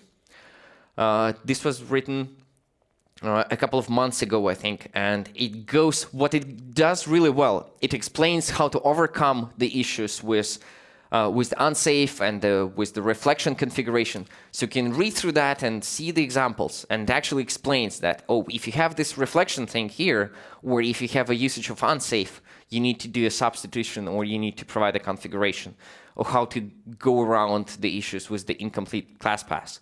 So in that application, we compile the Netty application and we run it. And not surprisingly, the startup of that is just incredible. Right? It starts in a couple of milliseconds, it's ready to serve the requests, and well, you've seen how it happened with the Spring application. Also, what's important to note that actually the memory consumption is really, really tiny. So if you're working in an environment when your memory is expensive or just limited, then this is something to look at. Right, and actually this startup thing like even further increases the advantage in terms of memory, because what it allows you to do is like quick scaling up in case you need more instances. So while in a traditional setup, you might need some processes hanging around with warm-up JVMs occupying system memory. In a setup where you have a microservice based on Netty that starts up in this 5-10 milliseconds, you don't need any like idle processes around. You can just auto scale them as you want. So this advantage in terms of memory consumption and resource consumption actually is even further amplified by this fact that you can start up so fast. Yeah, excellent. So the community was really appreciative of this ability. Personally, when I joined the project, I was the most excited about the peak performance, right, about the compiler. But when we started announcing things in April, the Java community and the JVM languages community kind of really started to appreciate the native image thing. It's really good for two things: the microservices, or when the environments when you need to scale, and the command line tools, right? If you run your Java all day, every day, you want it to be snappy, especially if it doesn't do a lot. You format a file or something. So Clojure community, Clojure is a Lisp for the JVM, a great language, very elegant. They took advantage of the native image and they started compiling the command line tools, and they got quite good results, and they were really excited about that. Somebody compiled small microservices using different frameworks, and the results are typically very significant, right? Very low memory overhead, and it starts incredibly fast. Netty, this is our article, but we were very excited. I was very excited about that, so I put it here. So there are many examples of the applications that do work as a native image, and even though there are some limitations, you have to try. If you're working with Scala, any Scala developers? Oh, quite a bit. You should come closer. It's very interesting session for Scala people. So Scala C is not known to be the snappiest of the programs, but it's a Scala program that is compiled down to the bytecodes, right? So what you can do, you can use this incantation to compile your Scala C into a native image, and then it starts really, really fast. You can read some examples about that and how we did it in an article, but then it really starts like 10 times faster or 7 times faster, which is incredible, I think. Yeah, that's actually not just startup. That's the whole application running and compiling a certain Scala program. Oh, even better. So this 10x or whatever we got here includes startup advantage and like the whole compilation. That's excellent. I know personally I haven't done much Scala, but I know that it's not known for being the language that compiles really fast. So now... Right, and generally, even if you run Scala C on the standard hotspot, we are a lot faster. So if you run Scala C, you compile Scala programs, you should definitely run Scala C on GraalVM. Yeah, and in general, if you run Scala, you should look into that running just on the JVM. Like You don't need to definitely care about the native image, but just like you can get 30%, sorry, 30% performance boost or higher just by switching to a different distribution, right? And that is incredible. But about that we talked in the compiler phase. So now you can get some snappiness out of your tools as well. So Spring, since everyone uses Spring, and we started with that. Kind of unfortunate news is that currently it doesn't work out of the box for Spring applications. There are a bunch of limitations. We looked at some of them, and it doesn't. It just stumbles upon them. And then it's really not obvious how to make it work for a general Spring application right now as a user of the GraalVM and Spring. The good thing is that Spring team was really looking forward to that, and they actually made effort to look at what is currently supported or not, how to maybe overcome that. They introduced some workarounds to the code. They introduced some things. They created a bunch of tests, and Spring team, the people from Pivotal and GraalVM team, we're working together on making the support for Spring applications much better. So as you currently saw, there are some Spring applications, specifically crafted Spring applications that you can run as a native image. But that is not just a general Spring app that you get from start.spring.io and you download that archive and then you compile that and you get the native image out of that. So the generic case, not yet there. If you want, you can follow the issue. I think that one is closed right now, but it links to other issues both in the Spring Jira on Graal GitHub repository, and you can see the progress. And there is quite a bit of progress in the past couple of months. So I'm personally very hopeful that we'll be able to compile more applications, Spring applications, definitely, than just one, two specifically crafted examples. So now I wanted to talk a little bit about the runtime characteristics, but also there is a question, do we want to break? We want to break, right? It's been quite a bit. I think we have 84 minutes left until the actual... maybe we take a few questions on native image specifically and then we break. Yes. Let's do 4 minutes of questions and then 10 minutes break. Yes. How does this compare to the new JVM, tailor-made JVM, the JDK 11 offers? How this compares to the tailor-made JVM that JDK 11 offers? Do you mean JLink? JLink, yeah. JLink does not do ahead of time compilation. So it's still, I mean, it's a distribution mechanism, but it will still have the same type of startup overheads and memory overheads like a normal JVM. We compile everything to machine code, and there is, in the resulting executable, there is no compiler, there is no runtime. It's only a garbage collector in there. So this is a completely different mechanism to strip it down to these essentials. There is also an EOT feature in Hotspot, which is experimental at the moment, but also this feature is just trying to prepare some methods for the just-in-time compiler, and it's not doing a full ahead-of-time compilation. And I mean, we were talking, I mean, Oleg was talking about all these limitations and so on and so forth. I mean, we're trying to remove a lot of them, but sometimes it's gonna be a certain trade-off necessary, because for some of these limitations we can remove them like immediately, but then we will suffer a little bit on startup and we'll suffer a little bit on memory footprint, right?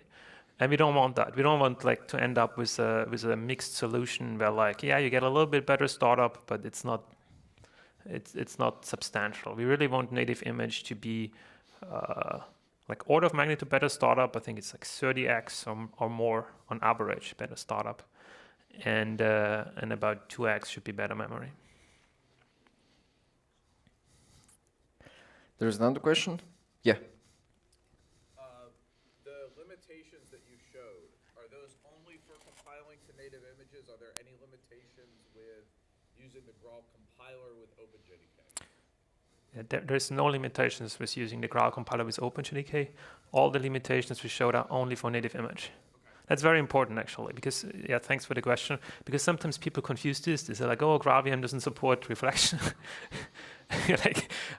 We do support reflections, not a problem. You just have then, if you use all these features, you need to run on our OpenJDK version, which comes with the GraalVM installation. So the GraalVM itself is Java SE compatible VM, and that's what we ship. It's only native image that has these limitations. But we kind of, I mean, the thing here is like, yeah, we can try to avoid any of the limitations and still get a little bit of a better startup. But we really feel that there is a need for doing something more radical to get Java competitive and better than Go in terms of startup and performance, for example. And that's why we want native image to require a few things. We're working with the community, and we're very thankful for people who actually help us with removing some of the limitations and giving us feedback on the programming model. But we want native image to be pure and really provide a good startup. Maybe require a little bit of changes in how we think about an application, a little bit more cleanliness about what is a static initializer, what is the program.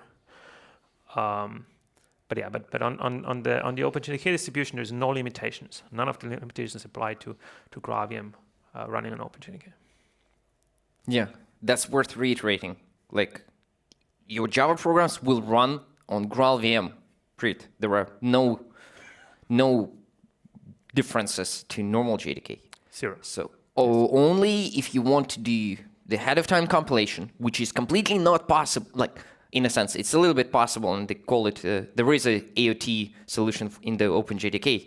But if you want to compile that down to machine code and have the standalone native image, then you have to be careful, and there are some things that limit what you can do.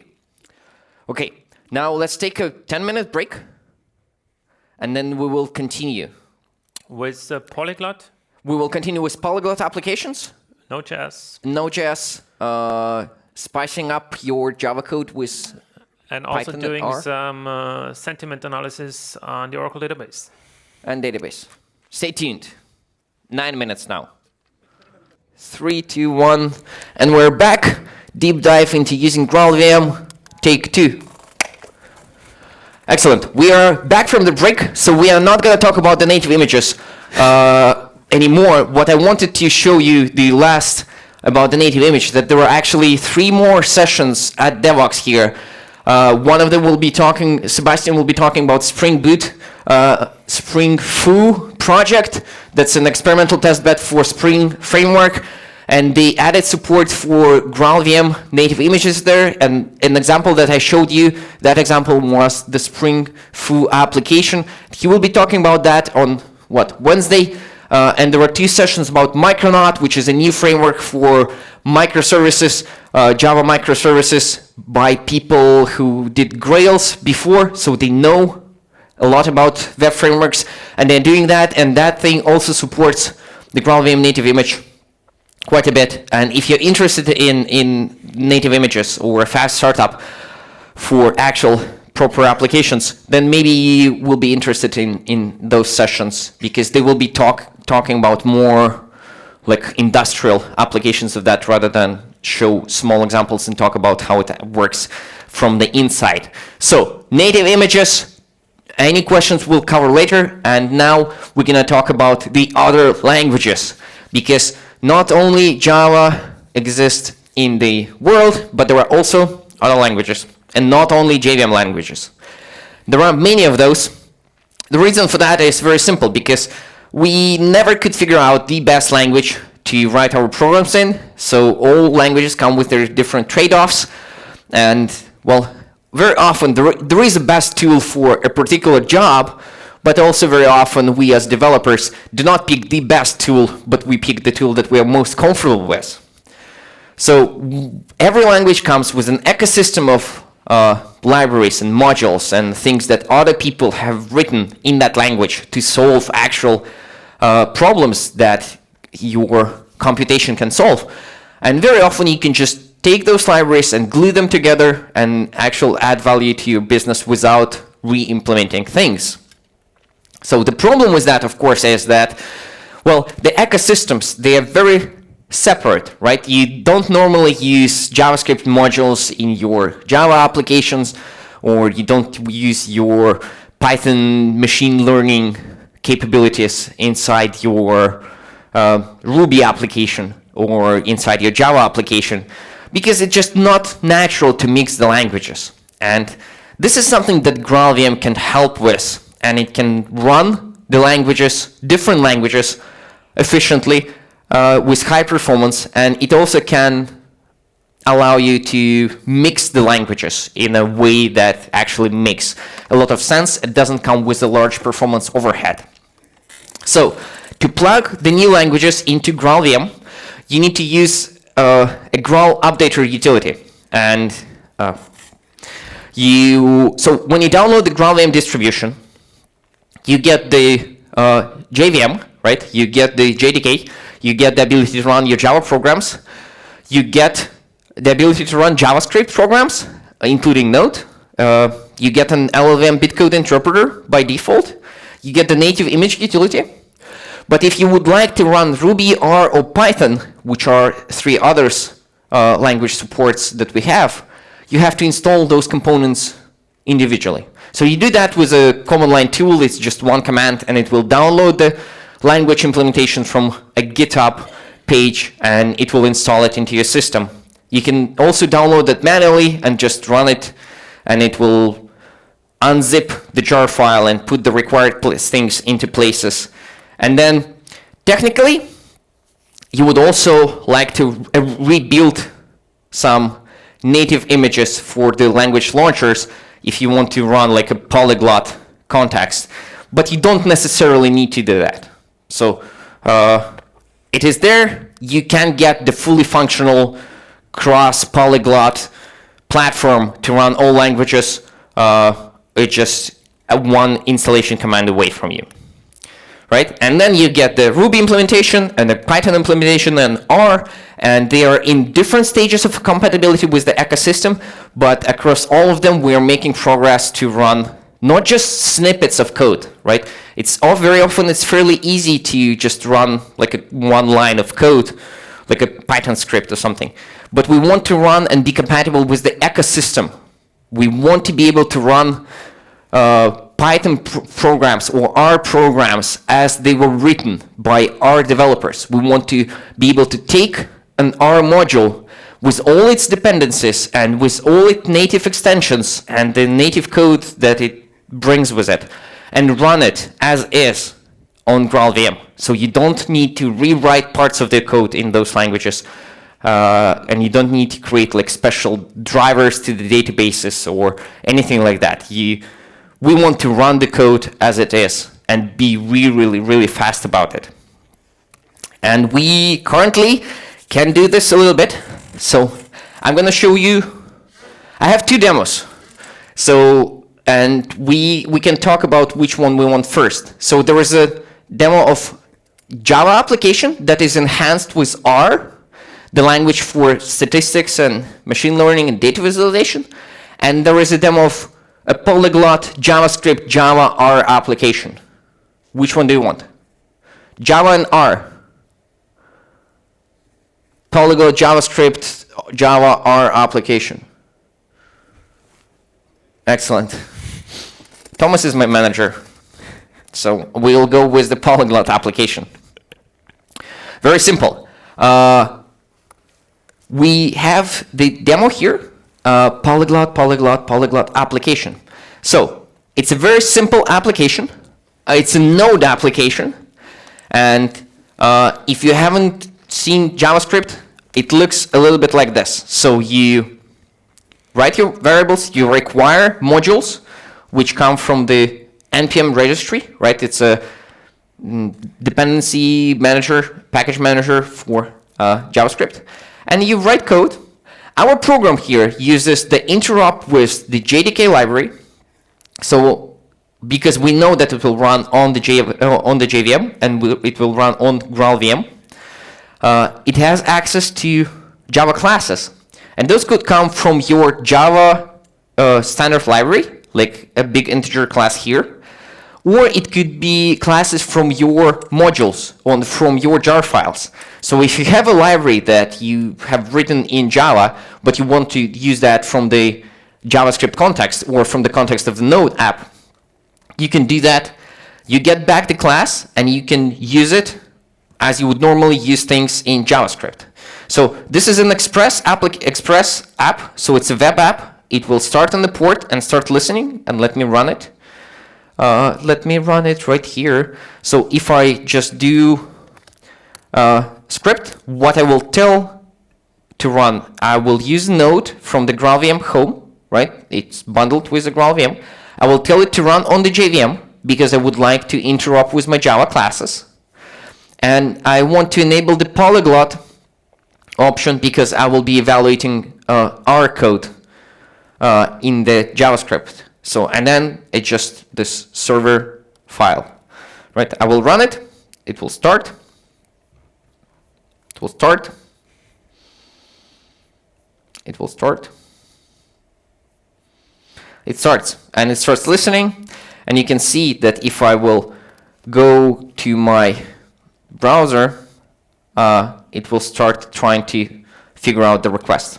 Let's go back to the code and see how it happens. So what it will serve the request in a second or two. It just needs to load the JavaScript standard library and the R standard library and some packages, but it will become way faster in a second. So what do we do in the code here? We, at the root of our web server, we just create a text and we output some text from JavaScript. This is normal JavaScript string. Then we append a thing that calls into JDK and uses the big integer class and does some math operations and gets a really large integer as the result. Up until now, it was unclear how to do that in JavaScript because only in the recent release they added the big numbers. But here you can do that with Java. And then it uses the polyglot API here to evaluate a snippet of our code, that is the string, and append the result of that to the text. So, and then it uses that again to evaluate another snippet that does some SVG image generation. So it creates some sort of a SVG thing, and it requires a certain R package, and does the computation, and it prints the result of that computation. It prints a graph into that SVG, and we just add that to the text and return the text to the browser. So now in our application, we'll see the output of JavaScript, Java, and R. And here it is. We see the output from the GraalJS. GraalJS is a name for the GraalVM's JavaScript implementation. We see this large number, which is the 10 to the power of 100 plus 43. We see the result output of the R code, and we see the graph which was generated. And you can see that after the libraries are loaded, it's really kind of fast. It's not slow. The startup was a little bit longer there. So you can mix the languages in a single program, and you can do that efficiently. And all the languages, they use the same underlying protocols to access objects and to interrupt between the like send data between different contexts of the languages. So there's no performance overhead to compute things in one language and pass them around to the other one, right? So you can do that as frequently as needed, and you don't need to be aware of a boundary, right? There is no boundary between those things. I think I have a very good slide on that in the slide deck. So because, so let's go back to that, to the slides. So that was the demo. You can run things. You can write your code inside strings.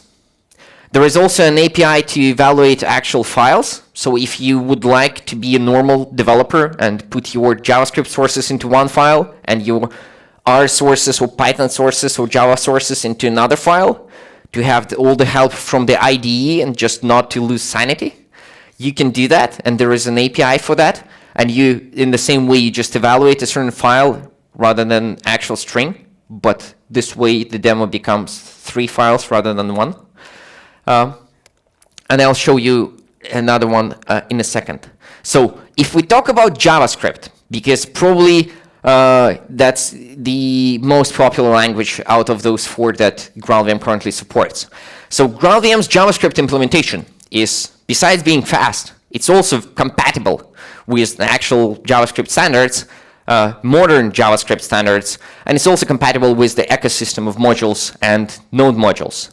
So this is a screenshot of a Kangax table where JavaScript engines are compared on the compatibility with the features. You can see GraalVM was added there, and you can see that we actually implement and compatible with ECMAScript 6, and I think 7, which are the standards for JavaScript for 2016 and 17. We implement several features from the 2018 standard. It's fairly straightforward. Well, it's way easier than otherwise for us to keep up with the standard, because we only need to create an interpreter. And then what Thomas talked about in the beginning, right? There are abstract syntax trees and there is partial evaluation thing. So support for GraalVM to support the language, the effort to do that is lower than typically you would need to support a language and to make it run fast in a virtual machine. So our compatibility is great, on par with actual Node.js implementation and browser implementations for JavaScript. If you're wondering, JJS, those are Nashorn. Nashorn is not as compatible as other JavaScript engines with the modern JavaScript, because it's much harder to keep up with a rapidly evolving language like JavaScript when you use Nashorn approach. And Nashorn was deprecated in Java 11. And the reason for that is because keeping up with the JavaScript language standard is really, really a lot of work. So I think the premise was that if a reputable company or some group will want to support Nashorn, the Java group will consider that and they will make a good decision. It wasn't just thrown out of the way, but currently it is deprecated. So if you're using Nashorn, well, you maybe should consider other JavaScript implementations on the JVM, possibly, like maybe in a project that is GraalVM. Well, because it's compatible and it's not deprecated, which is great, but it is compatible. So there are some minor compatibility issues with, not issues, differences with Nashorn, but certainly you want to look at this.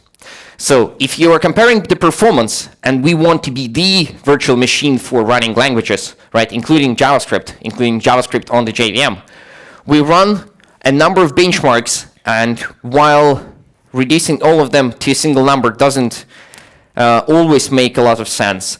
If you look at the range of benchmarks, and you see that the pinkish bars are GraalVM Community Edition, and the deep red bars are the GraalVM Enterprise Edition. So on the very right, there is a composite score across all those benchmarks that we run. And it's normalized to Nashorn results. So Nashorn is always 1.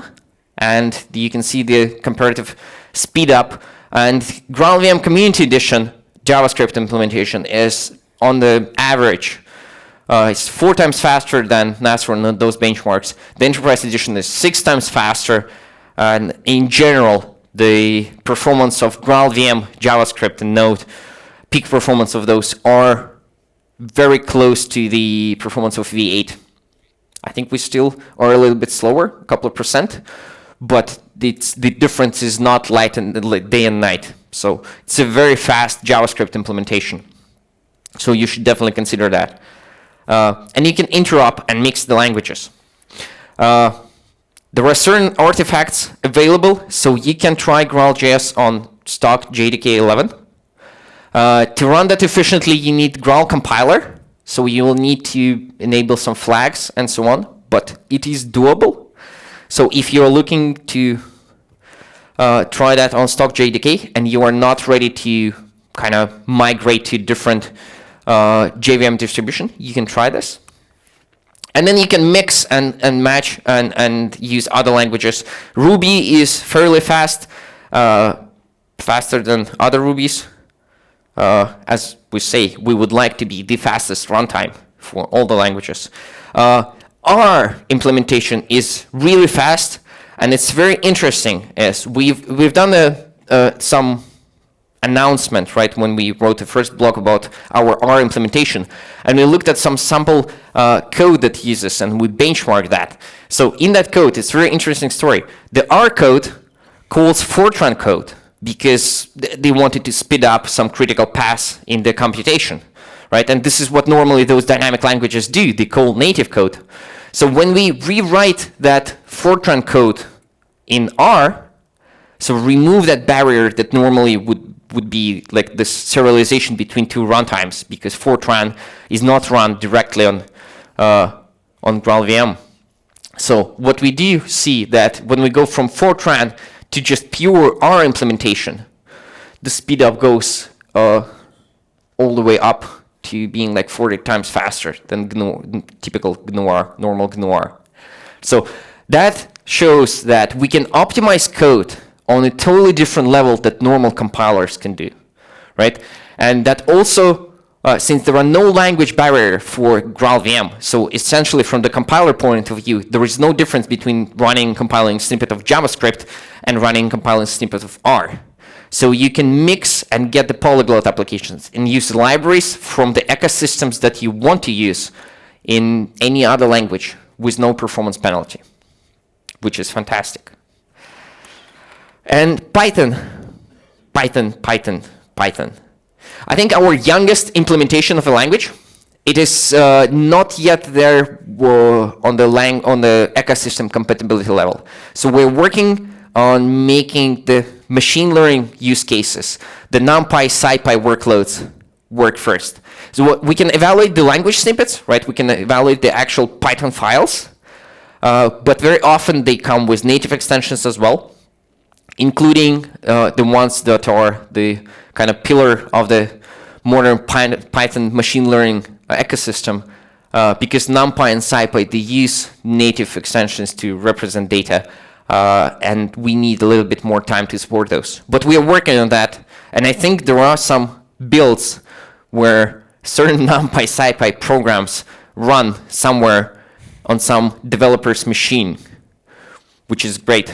Step forward. It's always the first step from 0, not working at all, to 1, working at least somewhere, is the most important one.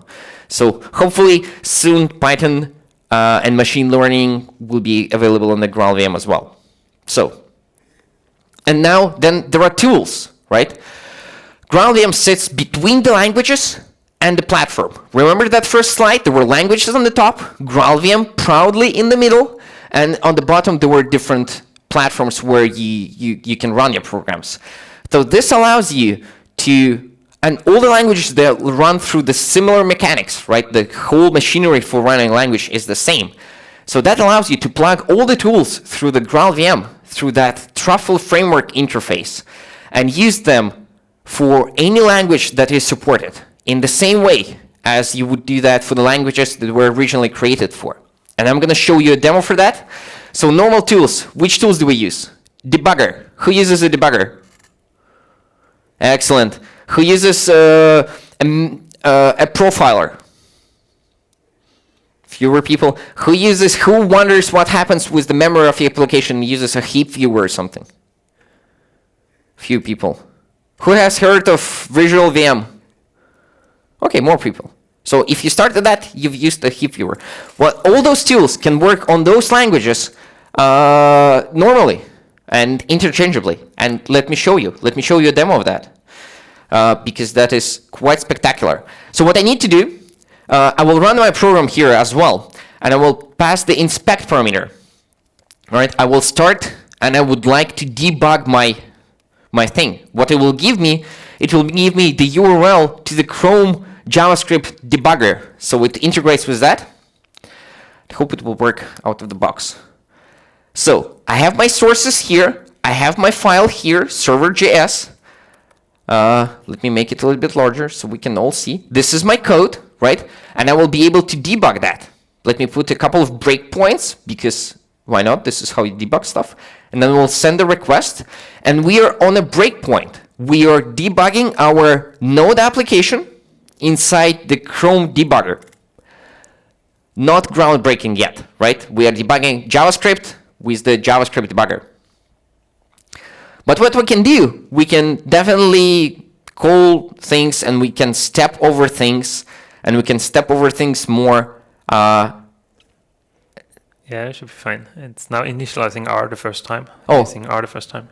It uses R. You can see that it still loads the thing. Yes. And now we are here on the second line on the text. And now this is where the magic will show itself. We're going to step into the next function call, which is actually an R function, right? When we step that, we start going through the R code, which we wrote inside a JavaScript string, even though that's not exactly recommended. And we can step through that using the same debugger, and it will evaluate things, and it will show us the values of the variables and fields, and it will show us the call stack, and it will show us everything that a debugger would show for a normal application. So this is how you can debug an R application using tools that you know, maybe not exactly love, but you know how to use.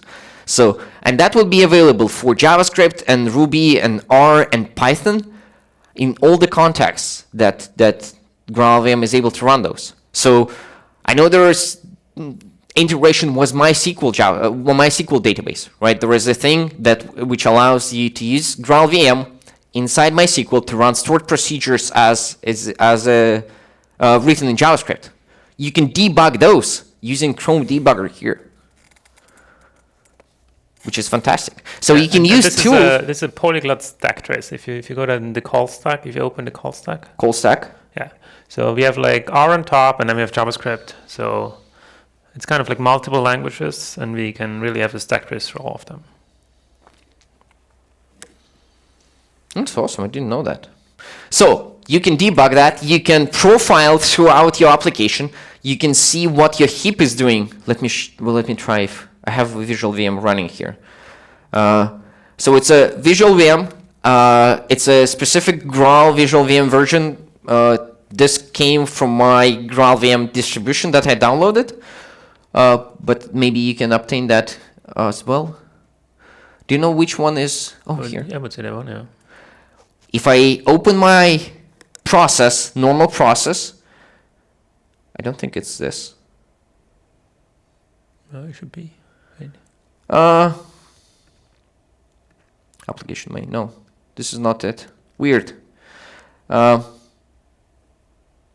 figure it out how to do that. I know at least of an article where you can look how to do that, but it should be looking here, and then you will be able to go through the heap of your application and see actual JavaScript objects that take the most space. space. Sure it's on that? Can you like right click on it? On which one? On GraalVM on the left. Here? Yeah. Sample. That's heap dump. I don't think this is the Node application, no? You have another version of GraalVM running somewhere? Heap dump. No. We get stuff. Yeah, we can. Sure, it's it. JavaScript Yeah, it's heap, our heap. That's it. So we can see the JavaScript heap here, and we can see the objects, and we can see which objects take the most space. And then you have R heap here. You can have R heap. Yeah, you have basically R data structures now, right? So we're actually making VisualVM also polyglot aware. So you can not just show Java data structures, but R data structures and JavaScript data structures. And data structures of any language that is written against GraalVM. And I think this is one thing to emphasize here is like, we actually imagine in the future more languages popping up that are built on top of GraalVM, either domain-specific languages that solve a certain problem on a specific domain, or like, yeah, other general purpose languages, because it's very easy to write a language against GraalVM. And when you do that, then you will have all the tools available like for free for your language. So we have actually a couple companies we are working with at the moment that do have their domain-specific proprietary languages, and they are considering importing those languages on GraalVM to hook into this whole ecosystem. Because it gives you the tooling for free, it gives you the language interop for free. So you can also, it also makes your language less isolated because you can then interop with other languages. So yeah, literally it gives you the ecosystem of existing modules for free, right? You create your language and immediately you can start using any Python module, Python package that was created, right? And you can just download that normally, or NPM. Like literally you get access to 500,000 of modules from your language. They can do anything that a sane person can imagine, and probably more, just with a dependency download. So, and you get those tools, you get those tools, interoperability between languages, and you can write the code in a fairly straightforward manner using actual files, and you don't have necessarily to mix the languages inside strings. I don't think that would be the most convenient. So yeah, this is the article where you can read about the GraalVM polyglot applications and analyzing their heaps. There is a sampler example. You can just run with -- CPU sampler things, and you will get the histogram and the profiler result back to you. And this is it for the polyglot applications. There are not much more to say about that. You can mix languages. It gives you the freedom to choose the best tool for the particular task. Well, like you said, you had this Java plus R. Yeah, I have another example. You promised to also show that one, right? Yeah, very cool. You remembered. Excellent. So I have my Java and R application here. And let me show it and make it a little bit longer and larger. It's a normal Spring Boot application. That's to the questions whether GraalVM can run Java applications. Yes, it can. We'll run it on the JVM, and so it will run this absolutely fine. It's a normal Spring Boot application. What I would like to do, I would like to enhance that with this snippet of R code. This snippet will also print some data, and the data that is passed to a function. It will print it onto SVG, and it will use the ggplot package, which is a de facto graph visualization, data visualization package in R. And with this R incantation, it will lay the data onto the plot, and it will show you the normal, maybe not the best looking plot that you've ever seen, but it will be a plot of the data that we pass. And this data holder will be our normal Java object, just containing a primitive value. And this is a synthetic thing that just I wanted to show you that you can absolutely access Java objects from a script. You can absolutely access the Java classes from your other languages. So here we will access a type log holder, which holds a log, and we'll print some data, both the data that comes to us from Java as an argument, and data that is our internal numeric list of a vector of data, right? So we will log them, and this is the normal Java logging facility. So we'll just use the log factory and log, and we'll just log, and you can see that here there are no weird API calls or anything. This is just a normal Java method, and I will use that from my normal R code. So how to wire all this together? That's a good question. Since we are using Spring Boot, we will be using Spring Dependency Injection to make this code looking nice and elegant rather than mixing code in strings.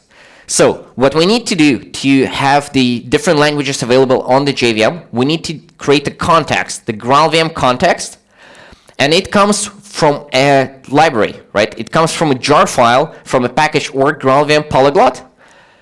This is a package from a jar file that will be automatically added to your class path when you run on GraalVM, right? So when you do Java from the GraalVM distribution, that package will be on the class path. So if you have the code that uses that, you are in a good shape. If you want to run it or compile it, for example, on a different JDK, I added that as just a dependency here. So my IntelliJ IDE here recognizes that jar file on the class path. So I added that through the Maven dependency mechanism. Now after that, I can access those classes. I can create a context in which I will evaluate snippets and code in other languages. And I publish that as a bean because it's a Spring application. Everything is a bean. And then in another method, I will use that context and I will wire that. And I will just evaluate a source of an R script. And this is just the facility for the wiring the values to a resource. So we will use the class path plot.r. When we build the jar file, that plot file will be a resource. It will be available to our Spring application as this resource. We take the URL, out of that URL we create a source, and we evaluate that source inside the context. Now, we know that this plot R file declares a single function, right? So it's an expression in R, and the result of that is a function. What we can have that is that this eval, it returns a value. Value is a very important class. It's a representation of the polyglot value inside the GraalVM, right? So it has a bunch of objects that allows you to interact with values in different languages in the same way. Does it have a key? Is it a dictionary in Python or a hash map or a JavaScript object? Does it have links? Is it an array-like thing, right? Can you execute that? Is it a function? So those things you can call directly, or you can convert them, those values, into more recognizable API for the languages. So here we will convert that value and take it as a function, as a normal Java util function from something to something, and this is a normal Java class, right? So here we will disguise that R function as a normal function in Java, and we will auto-wire that into a plot function variable here, field. So don't do the field injection. It's not exactly the best practice. Also, don't make your beans type resolve on the function data holder string. That is for illustration purposes only. But you absolutely can do that if you just want to. Now, this function, auto-wire, this Spring Bean function, is an implementation of an R function declared in this plot. So next time Marvel says something about the most ambitious crossover in history, remember that Spring Bean is an R function.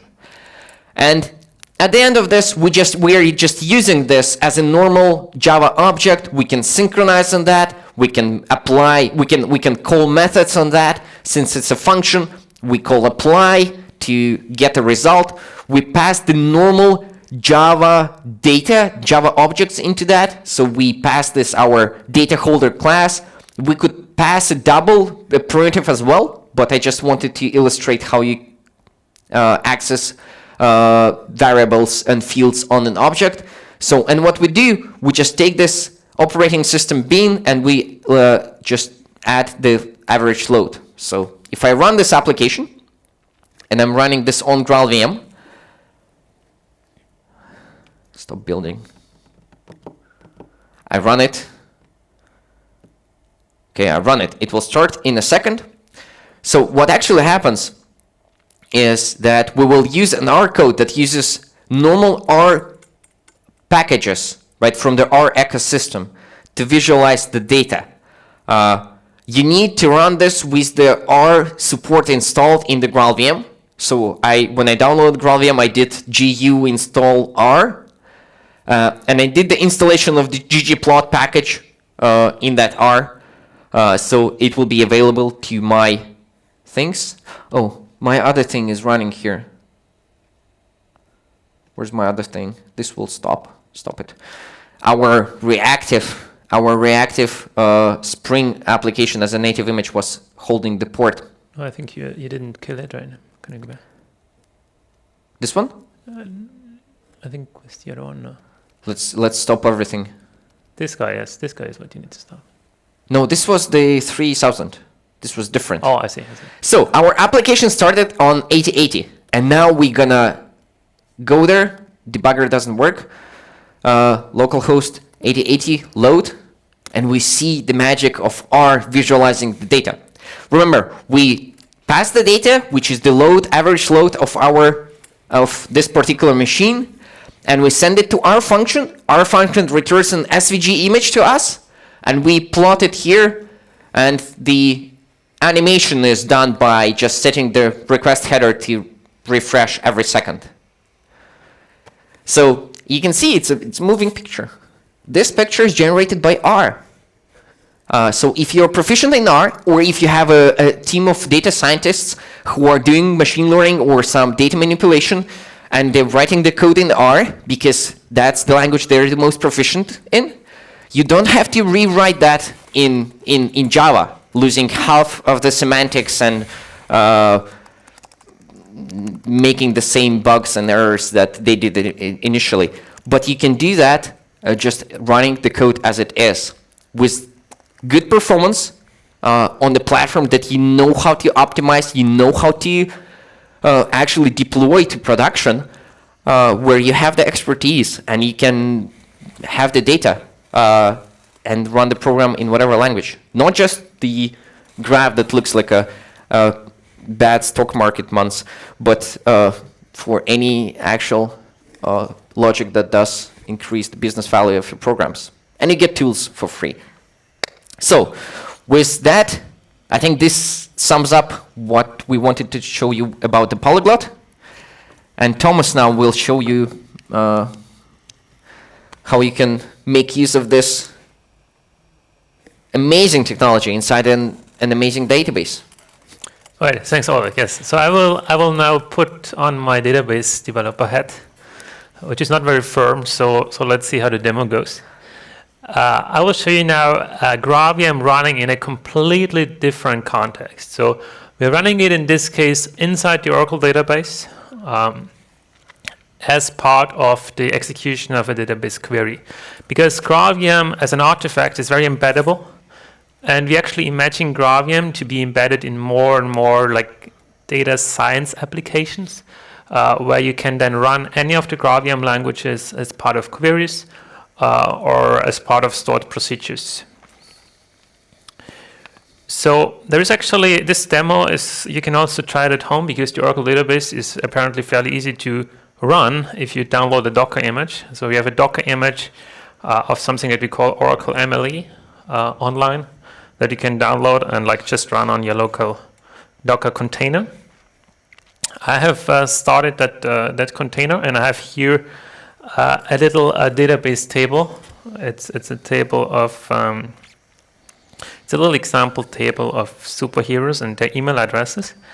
And so one of the things I want to show you here is like why is this useful? So the thing is, one of the tasks I would like to do now is to validate the email addresses. So validate whether something is an actual email address or not, right? And the only way to currently do that is to either come up with a very complex regular expression or program some PL SQL code. And but you don't have time for that. And we actually might not even have the expertise to program PL SQL. I don't know it, for example. And what GraalVM embedded in the database allows you to do is like run any like npm package as part of the database query, because there's like an npm package that's called, for example, validator, where you can check whether something is an actual email address.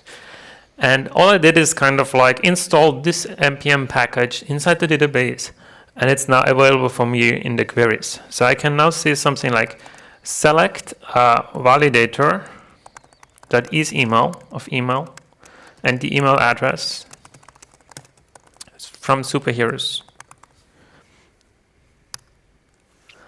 And immediately gives me this validation of email addresses and tells me what email addresses are kind of wrong and which are correct.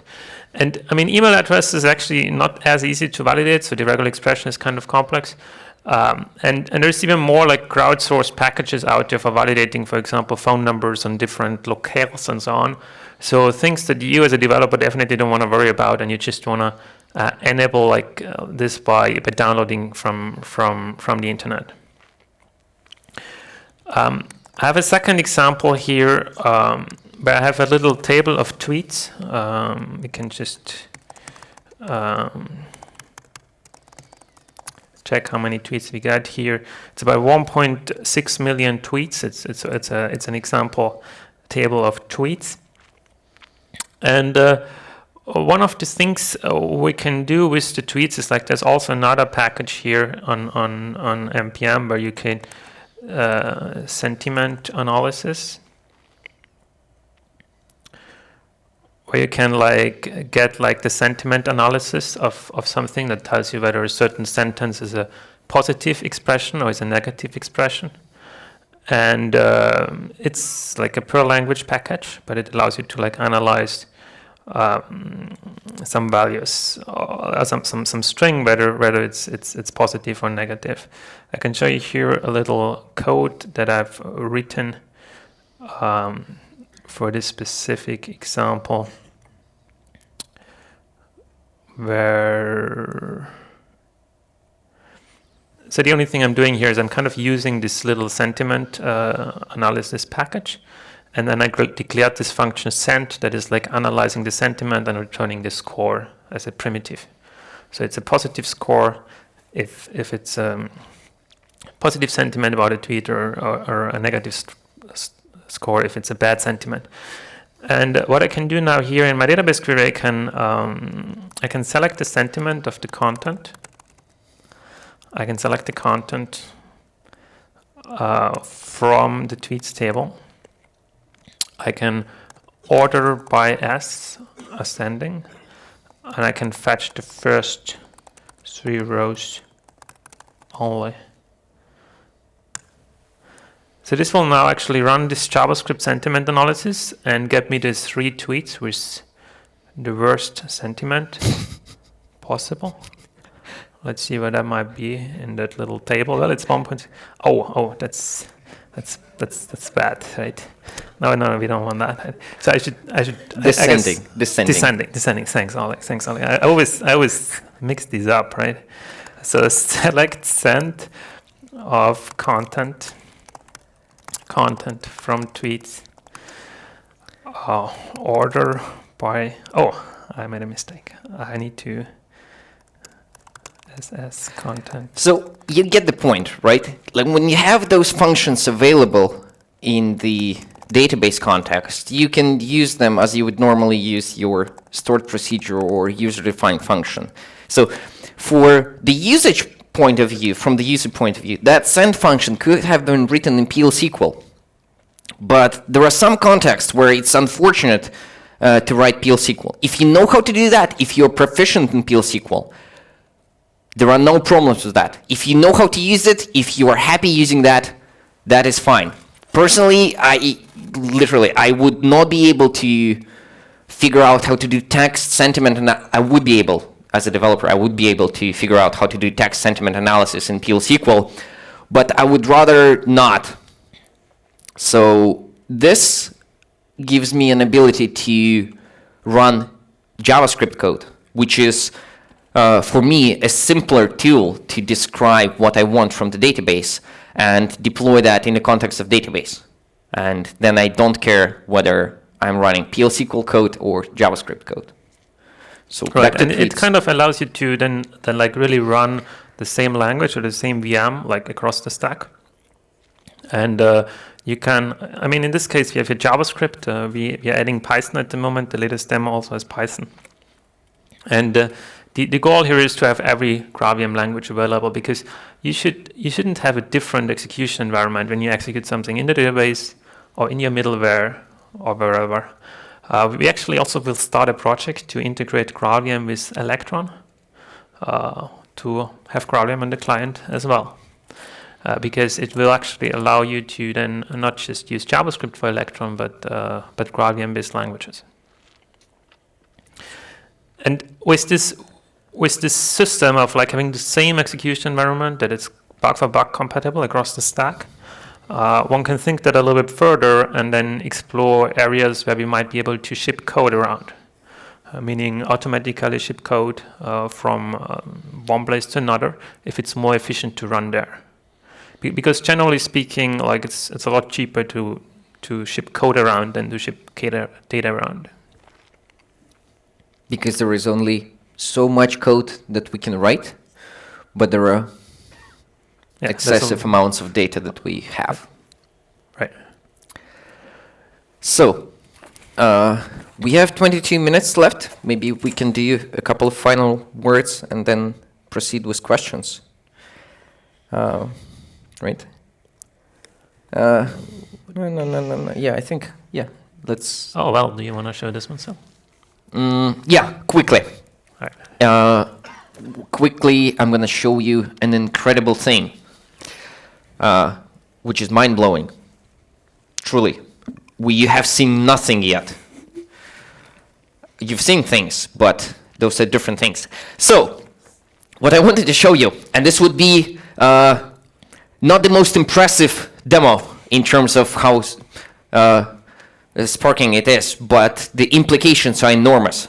So, GraalVM can run different languages, and it has different implementations of the languages, and we've showed you those. One thing that we haven't shown you much is the LLVM bitcode interpreter. So, LLVM is a project, the compiler toolchain project, right? It was started some time ago with the idea that the languages will compile to this internal representation called LLVM bitcode, kind of similar to the JVM bytecode. And then this internal representation will be optimized and compiled down to the machine code, thus like separating the languages and the platforms for static languages. So you can do this with C, C++, with a bunch of other languages, not all of them, but you can compile things to LLVM pretty efficiently. So what we did at the GraalVM project, we created the interpreter for the bitcode for the LLVM. And now we can run native code on the GraalVM platform through that LLVM bitcode. And now just recently, we added this feature where you can run that not just on the GraalVM platform, but you can run that in a fully managed sandboxed environment, meaning that when you run native code, you don't just once kind of poke into the native world and then all bets are off. Right? Native code typically is considered maybe not the safest code around because it can do whatever it likes. Right? It has access to memory, to all parts of memory. Nothing holds it. There are sometimes checks, but not always. You get all kinds of errors like buffer overflows and incorrect pointers managing. And you are lucky if you poke into the protected area of the memory, and the operating system will tell you that no, that is a bad thing to do. Please segfault, and your program segfaults. That is a good outcome, right? You understand that something is incorrect. Very often you just do things, and then you don't realize that you did something that you shouldn't do in the native code because there are no checks. So normally you would go into native code. All bets off, just normal GNI or the normal native code. There are no guarantees that you're running in a safe environment. So now what we added is a sandbox mode for LLVM, where we currently work with the muscle libc implementation, but it all runs through the LLVM bitcode interpreter. It all runs on the heap, on the managed heap of the JVM process. So there are no random poking around or crashing your JVM, and you still can run non-trivial native programs with additional safety guarantees. And I'm gonna try to show a demo with some C code, which is maybe not the easiest thing here to show because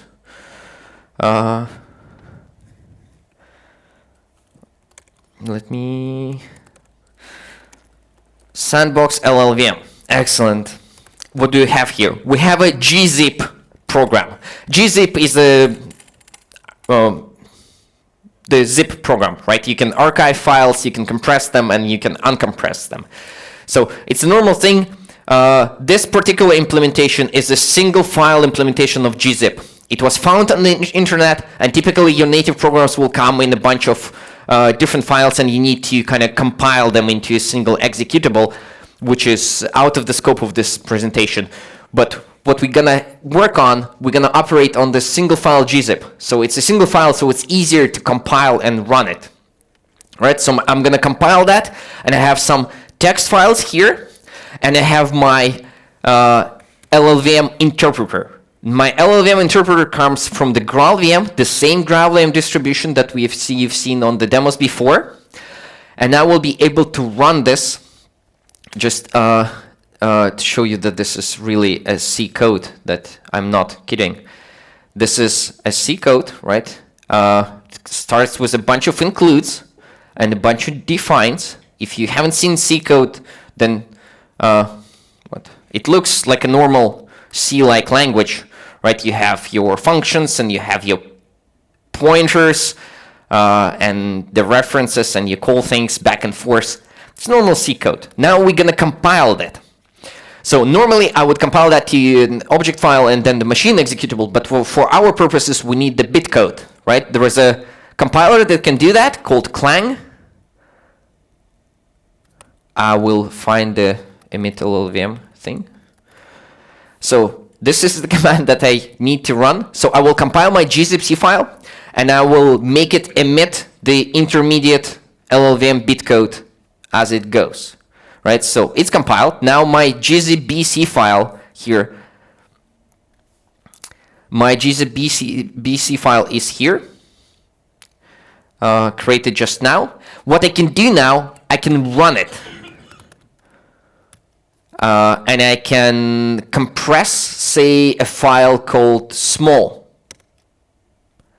It runs and it compresses that, and you can see that now there is a small gzipped version. Now I'll uncompress this. I will uncompress this -d. This is the normal. Look, now I will uncompress this with a normal gzip. I hope this works. It works. So this gzip, look. Which gzip?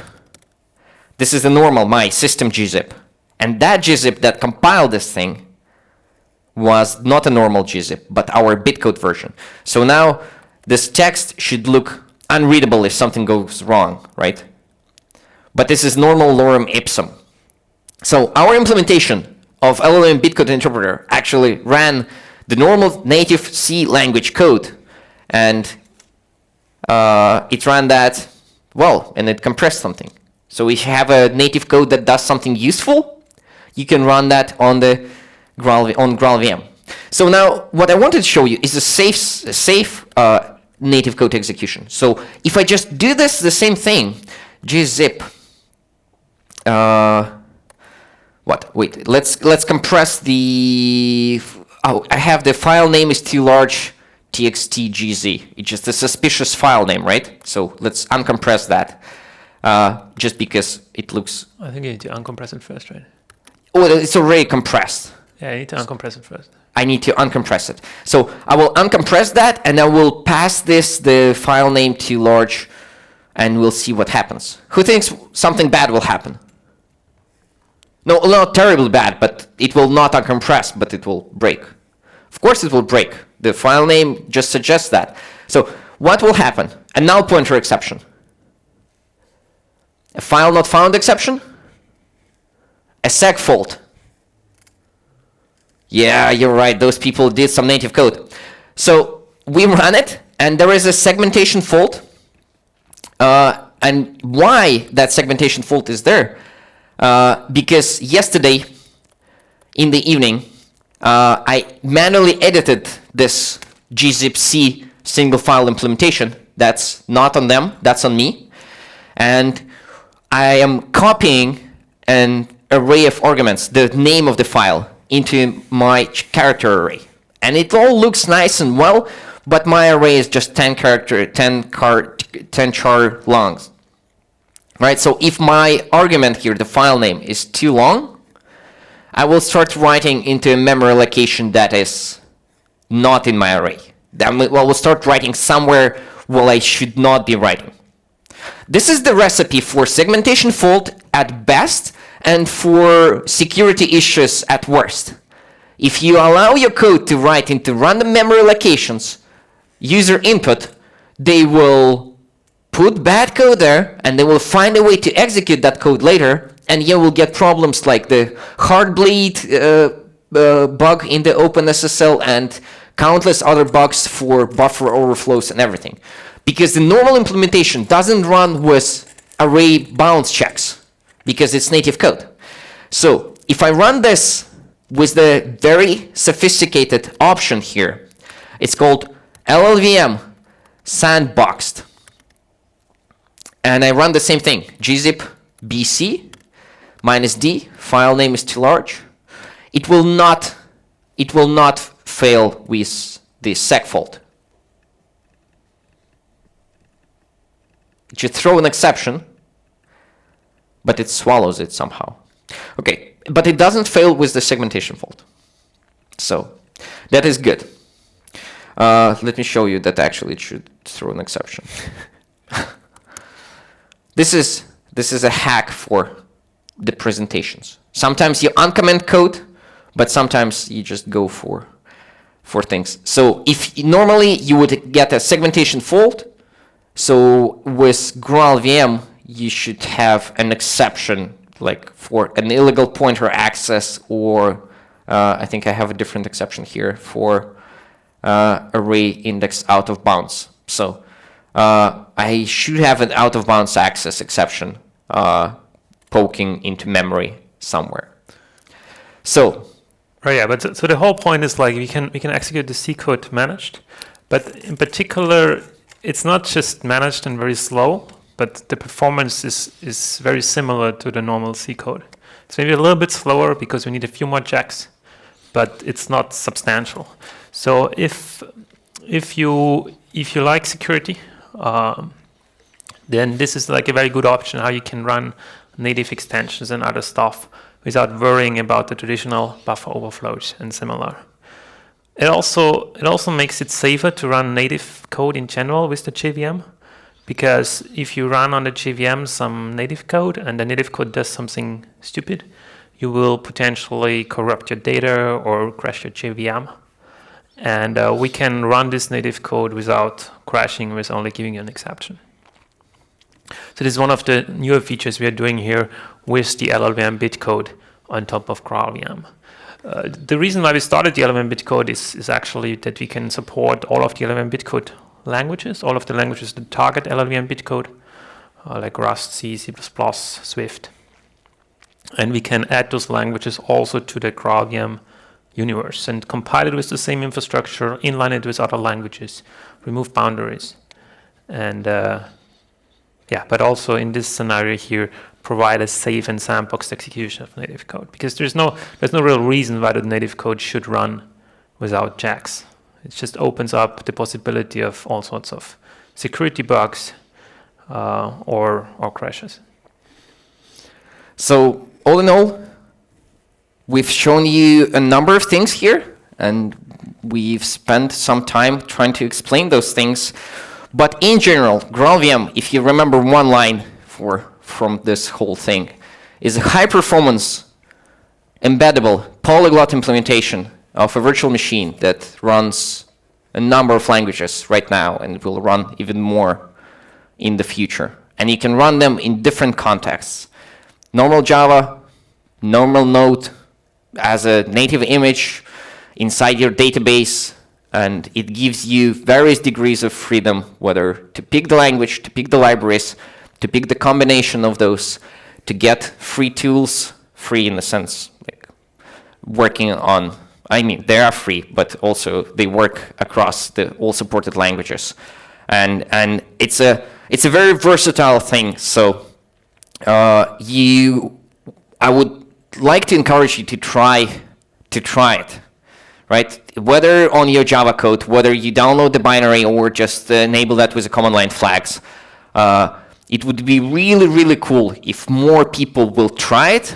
We are currently in the process of releasing the release candidates, and we will try to finalize the 1.0 sometime in the near future. So now it's the real time to actually, well, try it, see if it works for you, and if it doesn't, well, give us some feedback. Tell us what's wrong. So all in all, There are a number of people working on GraalVM at Oracle Labs. It's a fairly large project, but what it also actually tells you that building a universal virtual machine is not an individual thing, right? It's a community effort, and please join the community. Please join the discussion. Follow us on Twitter. Email us at the mailing lists.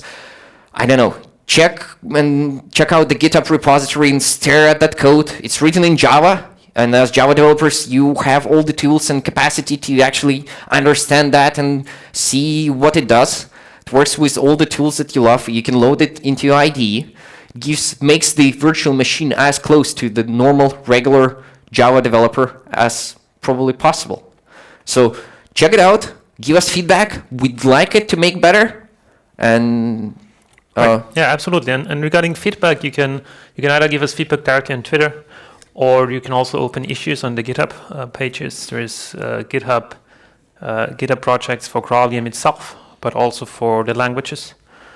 We have a GitHub chat as well, where you can have direct access to developers. And we are really dependent on your feedback, on telling us a little bit on what is exciting for you. And so far, we're very happy actually with the community feedback, particularly from the Clojure guys, from the guys at Pivotal, Micronaut people who actually help us with defining like where is. I mean, this is an interesting technology, but where is the max value in the real world where we can apply it? And this is where we really looking forward to further working with you guys. So thanks for the presentation. Thanks for coming. Thank you for the presentation, Thomas. Thanks for the presentation, Oleg. Yes. No, thanks for attending the presentation. And we still have about 5 minutes for questions. Excellent. You were first. Some differences between the enterprise edition and the community, apart from some differences in performance. Okay, so what are the other differences between enterprise and community apart from performance? There are some minor differences. So this sandbox execution of native code, for example, is an enterprise-only feature because we feel it's only relevant in a production enterprise deployment. Generally, everything that is developer-facing is free and is also in the community edition. We like all of the APIs, all of the language implementations are community edition. Like the JavaScript implementation, open source, R implementation, open source, Ruby implementation, open source, Python implementation, open source. Some of them under BSD style licenses like UPL. So there is only minor additional differences, but our goal here is kind of to make sure like developers have access to everything, can try everything, can run things.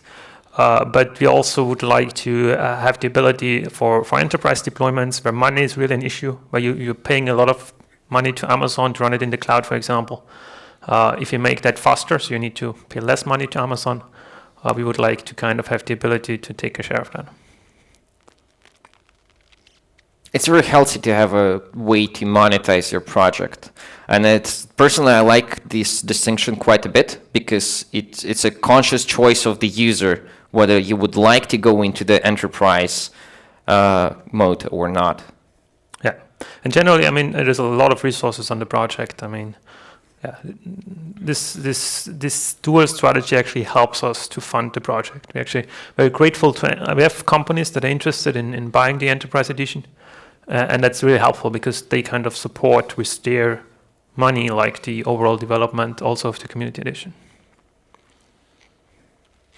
But the community edition will be the fastest runtime for languages, right? Eventually. Yes. No, and the community edition, like our the community edition for Ruby, for example, is like I think 4 or 5x faster than any open source alternative out there. Okay. Cool.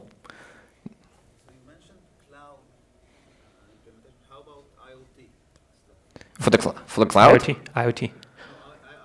Mm-hmm. IoT, excellent. So we do think we will have applications in the embedded and IoT space. We are currently for substrate VM, we're currently missing an ARM backend, but we are prioritizing that such that you can create a native image with and compile down to ARM. we actually think that's a very interesting like IoT deployment vehicle, because you can basically have the fast startup, low footprint of the native image, but you can also make your IoT device scriptable, because you can ship like a JavaScript execution, for example, also into this native image. So we currently don't have a concrete demo there, but we are actively developing towards that direction, because we think it might be a very, very good use case. Any more questions? I think I've saw. Yep. Can you compile native shared objects to embed in traditional C programs? Can you compile native shared objects to embed in C programs? Yes, you can. Absolutely. You can compile your pieces of your Java code as a shared library. Yes. If you look at the slides, there were like top 10 things to do. There was one demo where which does exactly that and compiles Java code as a shared library and then loads that in a C program, I think. Yes, you can, absolutely. Any more questions? Are there any plans to compile to WebAssembly? Are there any plans to compile to WebAssembly? What would be more interesting, let me rephrase the question, are there any plans to have a WebAssembly interpreter for GraalVM? Well, that's not a problem. We can already run it. So I think we can already run WebAssembly because we can cross-compile it to ASM.js and you run it, right? But so the question is WebAssembly for us a good target platform? We will have a WebAssembly backend of some sorts, because we're currently working on having LLVM bitcode as a backend for native image. So to go to LLVM bitcode, and then LLVM bitcode you can cross-compile to WebAssembly. I'm not sure whether it's such an attractive target, but we are like it is in the plans that at some point we want either WebAssembly or JavaScript. We want some version of substrate of native image that is compiling to something that executes in the browser. Could be WebAssembly. At the moment, we are thinking more that minified JavaScript might be better. And where can just embed GraalVM in the browser? Yeah, in Electron, for example, we're going to embed it. So we will have some type of demo where we're going to embed GraalVM in Electron, for example. And then you don't need WebAssembly. Then it will be the platform to run it all languages. So we're actually not sure whether WebAssembly is such a good target, because Python doesn't compile to WebAssembly, Ruby doesn't. So we actually think that GraalVM as a platform might make a technology like WebAssembly less attractive for some use cases, because you do not need to compile it down to this native stuff that's actually not kind of very natural for a language like Ruby or Python. WebAssembly is very good for C, C++.